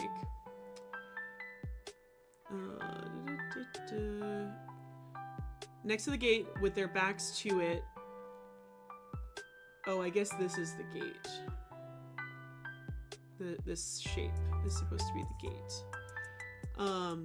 Stand 12 black mummies, the gods who dwell in the Duat, inside round top shrines. And you can see this guy put the shrine in the total wrong area. A long serpent stretches over them. Facing away from the gate, the oblong lake, I think it's that thing over here, with slightly rounded edges, fills the rest of the upper register. And this is the bark of Ra pulled by the usual 4 people of the Duat. Interesting.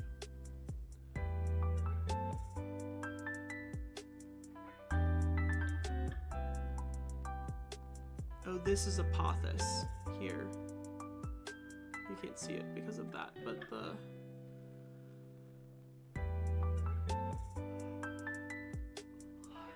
Atum is in front of his the large coiled snake Apophis and the 9 gods of human form, assessors who overthrow Apophis. Interesting. So again, oh yeah, this shows that you guys can see it even better. The lines and all the drawings.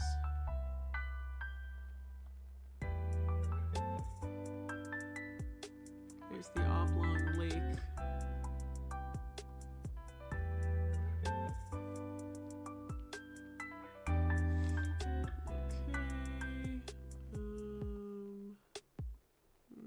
Is this the other side?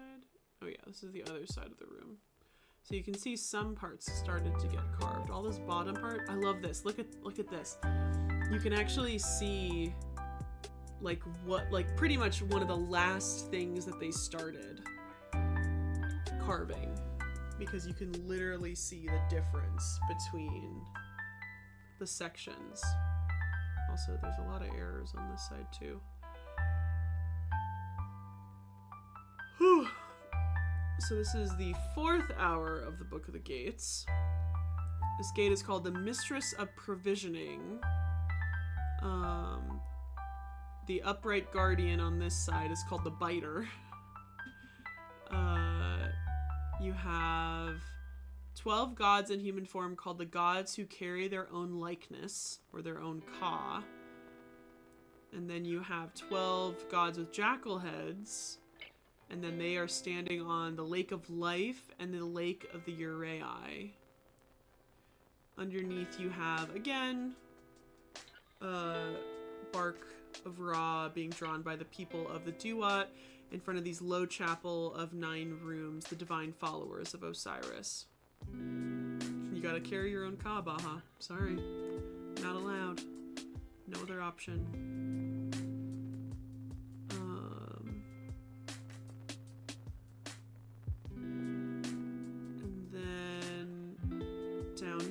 bottom, you have Horus carrying his own stick with his back to the gate. You have the Guardians of the Diadem.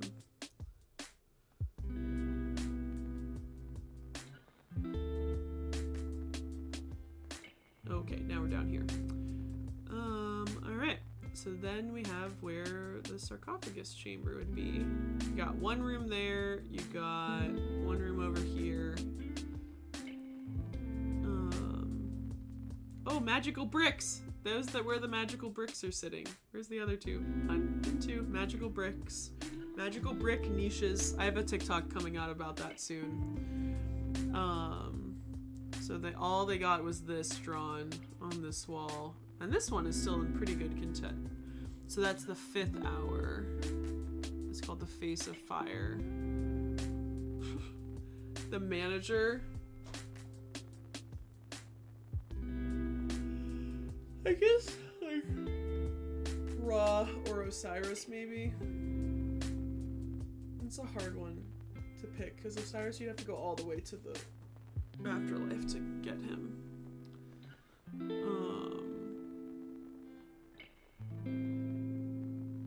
So let's go over here, because I wanted to see this. Whoa, look at the little snake baby. Also, this guy...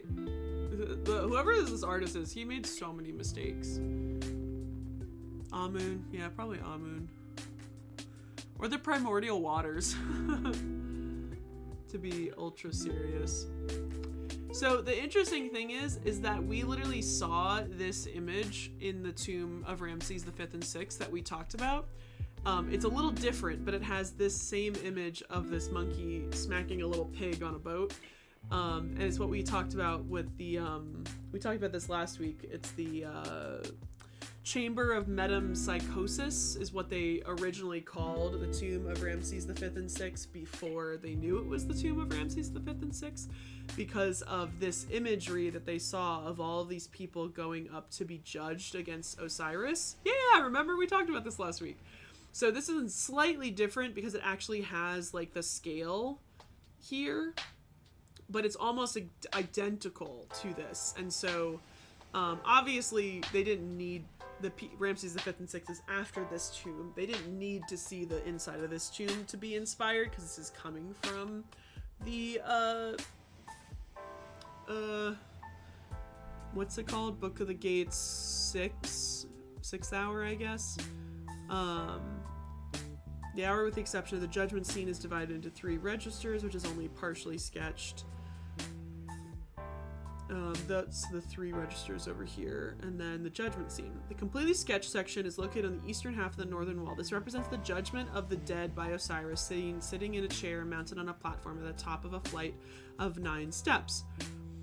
In front of him is the balance supported by a mummy. On the steps are the Aeneid who follow him, each on his own step. On the top right corner is Anubis with the head of a jackal. You can see him up there. Looking towards Osiris, under him floats a bark in which a large ape, the devourer of the arm, is seen beating a pig with a stick. Along the top edge above Osiris hangs 4 gazelle heads, which is exactly, the other one had gazelle heads too. Upside down. Upturned gazelle heads. I was really hoping there was something else that was more religious, but no. It is literally just a monkey beating a pig with a stick.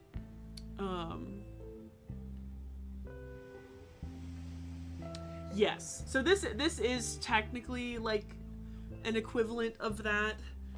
That is a little bit different because you tend to see that imagery like in the Book of the Dead, and that can be kind of with anybody, because it's a lot of things. People always assume that scale thing is a thing that is like universally, every ancient Egyptian did that, but that appears quite late. It doesn't really, it's sort of talked about in the pyramid text, but like not really. Like you really don't see the imagery until closer to the New Kingdom.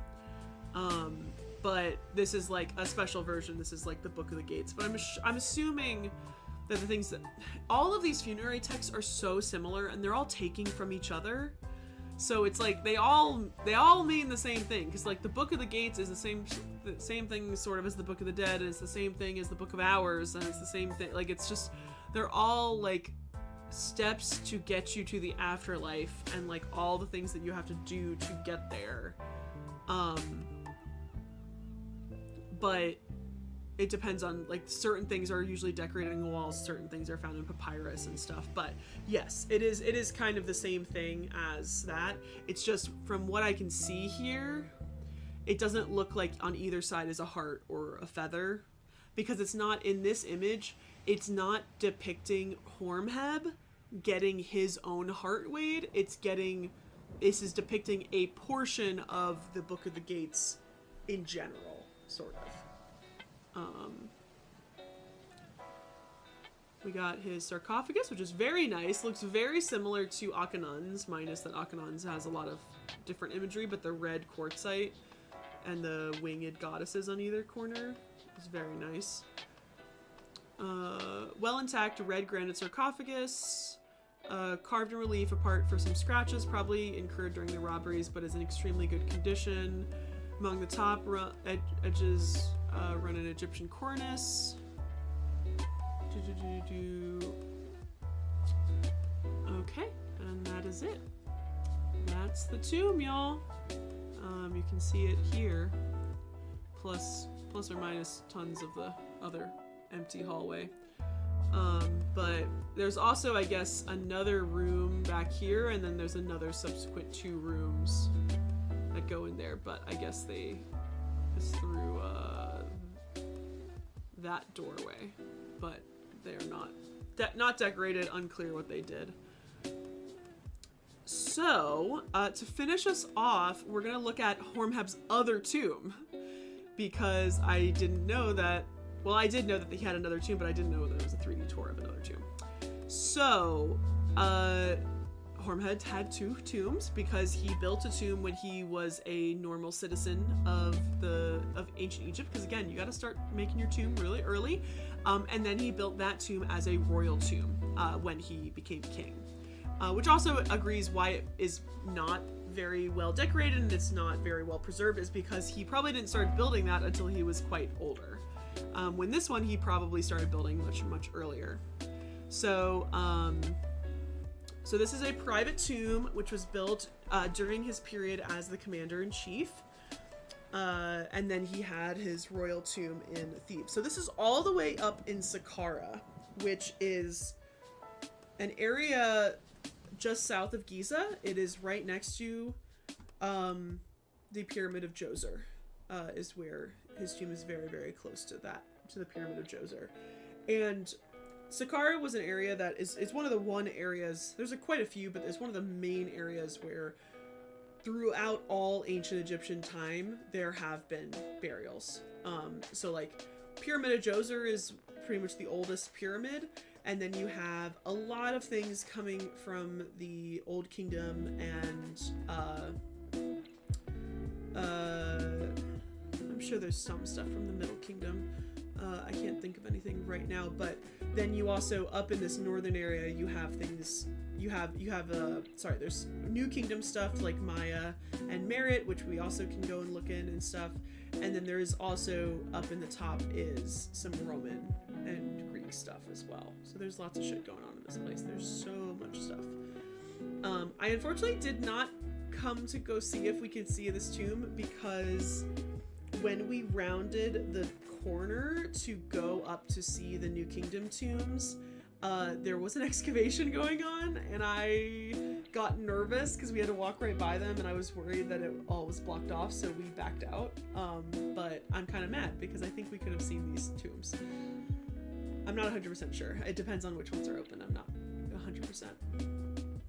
So, so this was discovered, this was only rediscovered in 1975 by the Anglo-Dutch excavation of the Egyptian Exploration Society and the National Museum of Antiquities in Leiden. So, together with the tombs in the vicinity, Hormheb's tombs forms part of the New Kingdom necropolis of Saqqara. Work in this part of Saqqara is still ongoing in the area around us, is currently being excavated by the Dutch-Italian Mission in the National Museum of Antiquities in Leiden and the Museum Egizio Torino. It would be fucking cool, but I think we would be not allowed. It would be cool, but... so he actually has a mini little pylon here. So, 2 gate towers are so-called pylons. They were made out of solid mud brick, and the entrance was dressed in blocks of limestone. They imitate the impressive entrances in New Kingdom temples, making the tomb a temple for the deceased. Although this tomb was never used for Horemheb's burial, his wife, Nojmet, was buried here, and the tomb became a cult center for the general who became the pharaoh. So his wife was buried here. Unclear if they found her, but at least we may know that she was buried here. So he has a little forecourt. This part of the tomb was later an addition together with the pylons. It was probably served to elevate the tomb from a private tomb to a royal monument.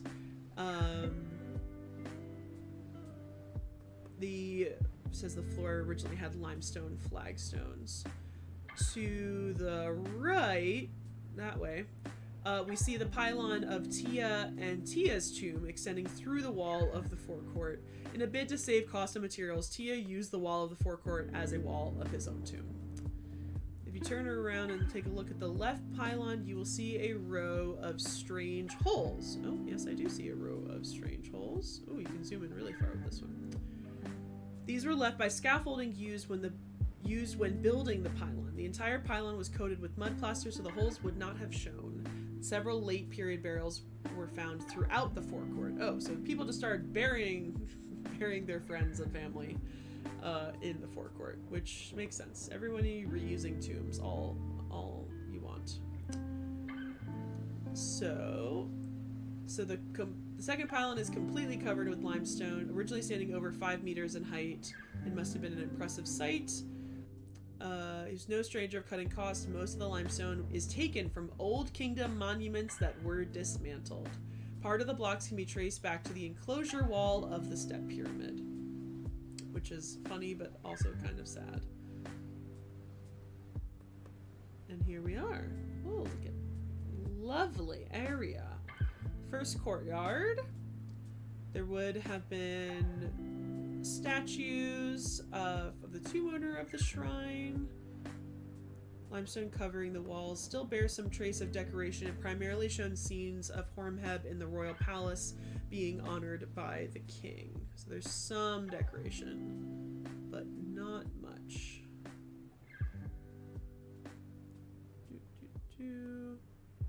Oh, here we go.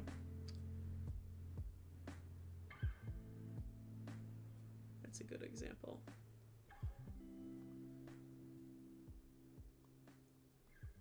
Oh, here we go. All right.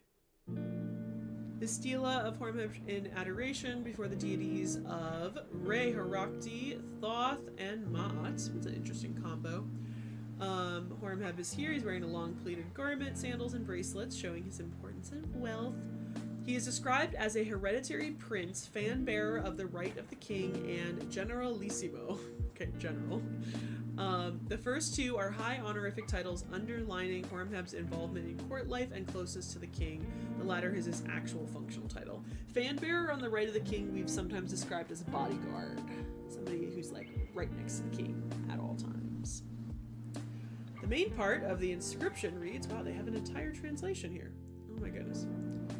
Adoring Re, satisfying him when he rises, the hereditary prince Horemheb says, "Hail to you who are beneficial, ad effective, atum harakti, when you have appeared in the horizon of the skies, sky praises." I'm skipping through this. I'm curious if it tells you anything about Horemheb, but it looks like this is all... Oh, here. Horemheb to stand firm... May you cause the royal scribe Horemheb to stand firmly by the side of your sovereign, as you were at the side of Lord of the Universe, as you fostered him when he came forth from the womb. So he's asking specific things of each god. So he says, "Adoration to you, Ma'at, Lady of the North Wind, who opens the nostrils of the living ones and gives breath to him who is in his bark. May you cause the hereditary prince Hormheb to breathe the winds that are brought forth by the sky, as the Lady of Punt breathes her scent from the lakes of myrrh." Very interesting. So he's got a big stela over here, and then you enter in this way. There's more writing over here. Oh wow, there's more God, look at this. There's so many translations. So the front entrance of the statue room. To the left and the right of the courtyard are two doors. There are doors over there and doors over there. I think if I do this, you can see, yeah, the whole layout. So we're right here. Yeah. So these are magazines, which are areas for storage and stuff. Store foodstuffs and other commodities used for the funerary cults. In front of the entrance to the statue room, the jambs of the entrance of the statue bear formulaic inscription which the deceased gains different favors of the gods. So this is an offering stela, offering spell. Whoop, whoop, whoop, whoop. So a offering which the king gave to Atum, Lord of Heliopolis, Kepri, who came into being himself. May you cause me to receive offerings from the storehouse of Heliopolis, to be united with the herb bundles of the field of rushes, for the hereditary prince, deputy of his majesty, the Osiris, Hormheb, true of voice. So this is giving to Atum, Thoth, Osiris, and Ptah. Ooh, we got another image. Oh, his head is just there, and a little paint left.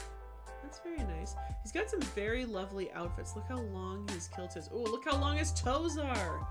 This is when you know, because this is post-Amarna period, because all the fingers and toes are really long. And even like here, you can see like the wrinkles of him, and he's got the low-hanging belly. He is pretty much being depicted in an Amarna style.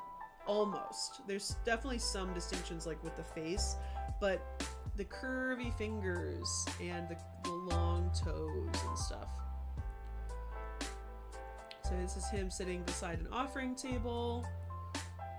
He holds a scepter.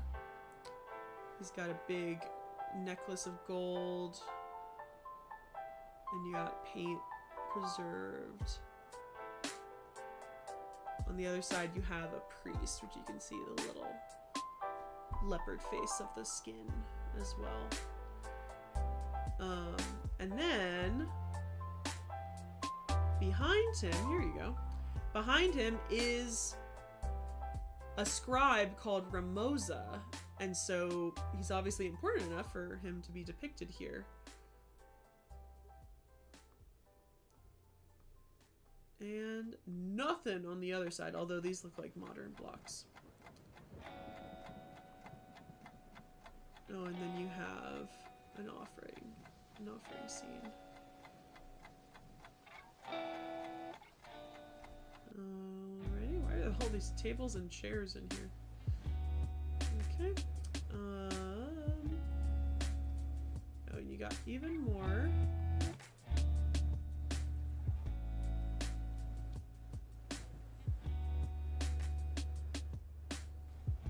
The room was originally roofed. The roof caved in. It is likely that the walls were first plastered and decorated the manner we know at Deir al-Medina tombs. Has two images of him as well, with more text. Pretty well preserved. It's very interesting outfits in each of those. And then we get to go inside the shrines. Next to the entrance of the second court of the west wall are two shrines with statue bases. Oh yeah, here.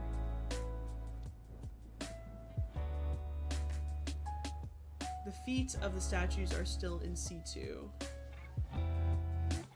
More offering formulas.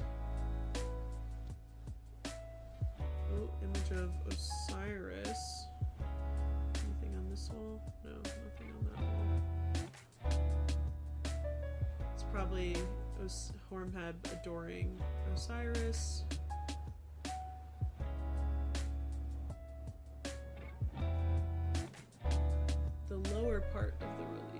yeah, there we go. The lower part of the relief still has all the color. It's really nice. Amazing. Look how beautiful this room is. It's the last part of the tomb which is accessible to visitors. Adjacent to the courtyard are 3 shrines which form the focal point of the cult. The decoration in the chapels is largely robbed away in antiquity. The metal roster on the floor covers the tomb shaft, leading to the complex series of hallways and rooms meant for the tomb's owner burials and later used for the burial of his wife. Then next to the chapel is a shrine which originally held the statue of the tomb owner. Oh yeah, I think that's it. To the right, near the northwest corner, is another shrine. At least 5 statues must have been placed in this courtyard, including 3 of Horemheb together with his wife. Ooh, what a nice... Oh wow, look at this.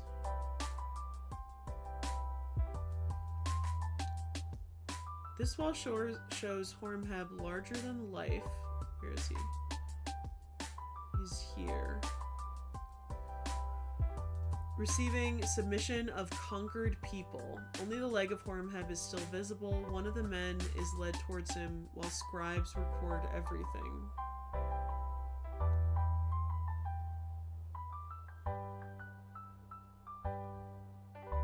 There's scribes all here. All clumped together. The 4 men in elaborate clothing with the wavy hairdo are Egyptian officers. The scene seems to have been taken from the life of Horemheb rather than being a generic scene. Along the lines of subjugated people, we can distinguish Cushites, Libyans, and Levantine people. Although they are depicted in a stereotypical manner, there is variety between all the figures. The Cushites are described as stereotypically African. The Libyans have pointed beards, so these look like Africans.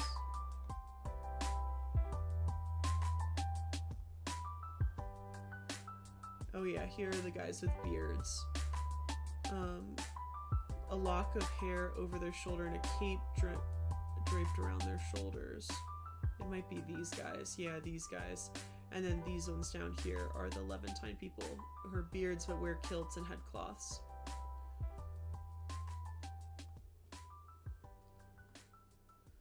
Very interesting.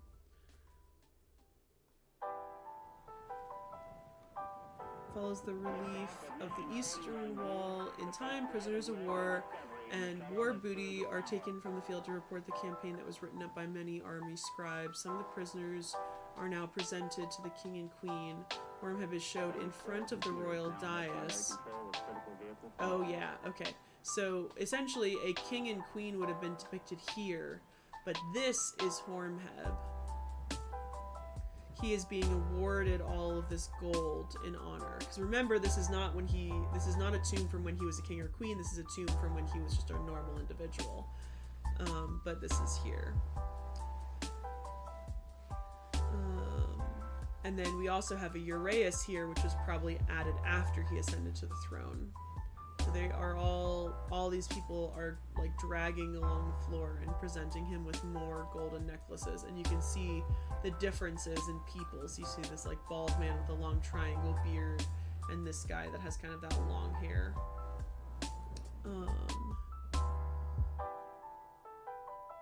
So this is a replica because the original is in Leiden right now, who bought it in 1828, but this portion at the top is all a replica. Here's another portion. So, oh, I've seen this one before. So this is going to be Akhenaten, probably. Akhenaten and Nefertiti, probably. And then you have Horemheb here with all of his necklaces and probably maybe his wife. This might be his wife, or this is also him. So these pieces are in Vienna, Berlin, and Leiden, and they're all bowing. All of these guys are bowing to him, as well as the god, as well as the king and queen. Alrighty. Well, that is Horemheb's tomb. Anyone have any other questions? I think we're gonna have to end here. I had one more.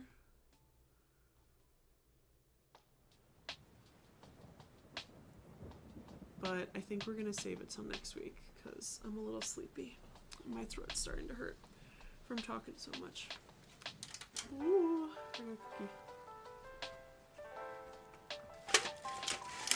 My last tag along. So sad. I only have Samoas left. Thank you, Remember Beers. Both, but mainly birds. So birds don't shit everywhere. Or bats, I guess. Birds and bats, so that they don't form little nests in the area. But you're 100% people too. Because this is not that tall.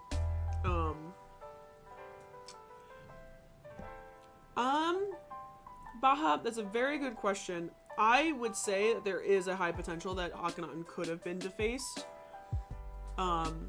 Could have been defaced in this tomb. Similar to the tomb of Ramosa and how he's been defaced in that area too.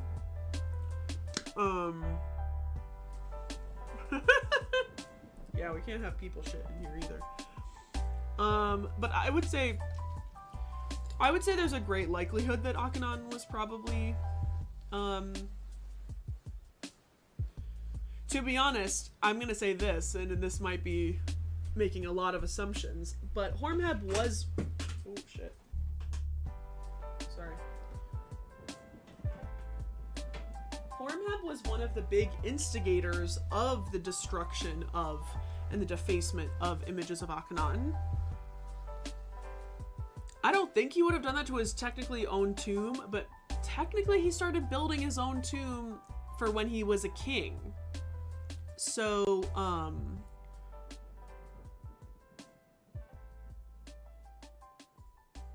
who is that?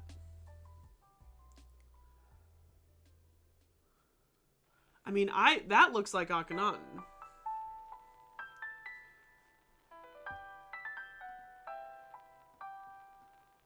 Where'd he go?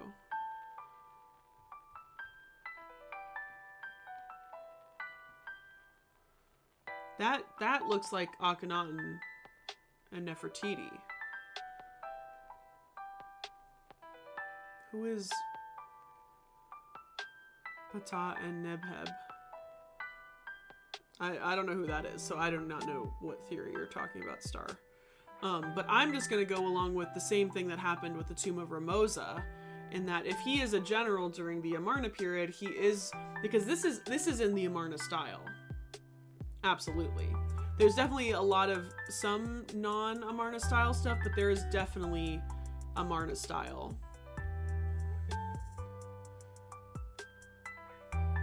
So you're saying this is not supposed to be Akhenaten? Then what king are you talking about?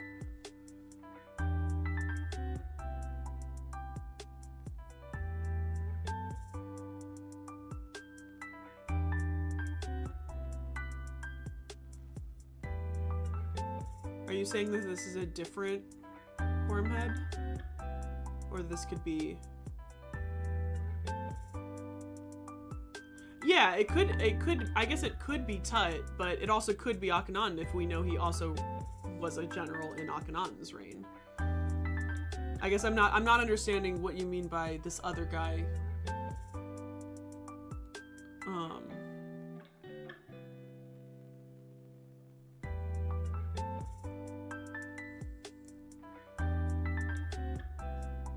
But yeah, so it's either Tut or Akhenaten. But I would say probably Akhenaten is more likely. But yeah, I don't know if I would 100% put it past Horemheb himself actually going through and destroying this, because technically it's like he wouldn't need this tomb, but also if his wife was buried here before he died, then probably he wouldn't do that. Well, what evidence do we have that it is him?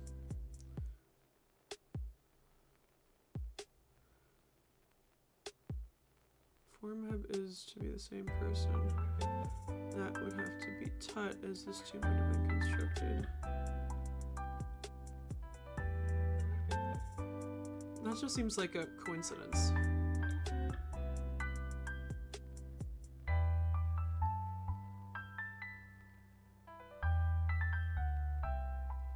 Oh, okay, I get what you're saying. But that just seems to be a coincidence if there are similar names and titles. There must be multiple generals.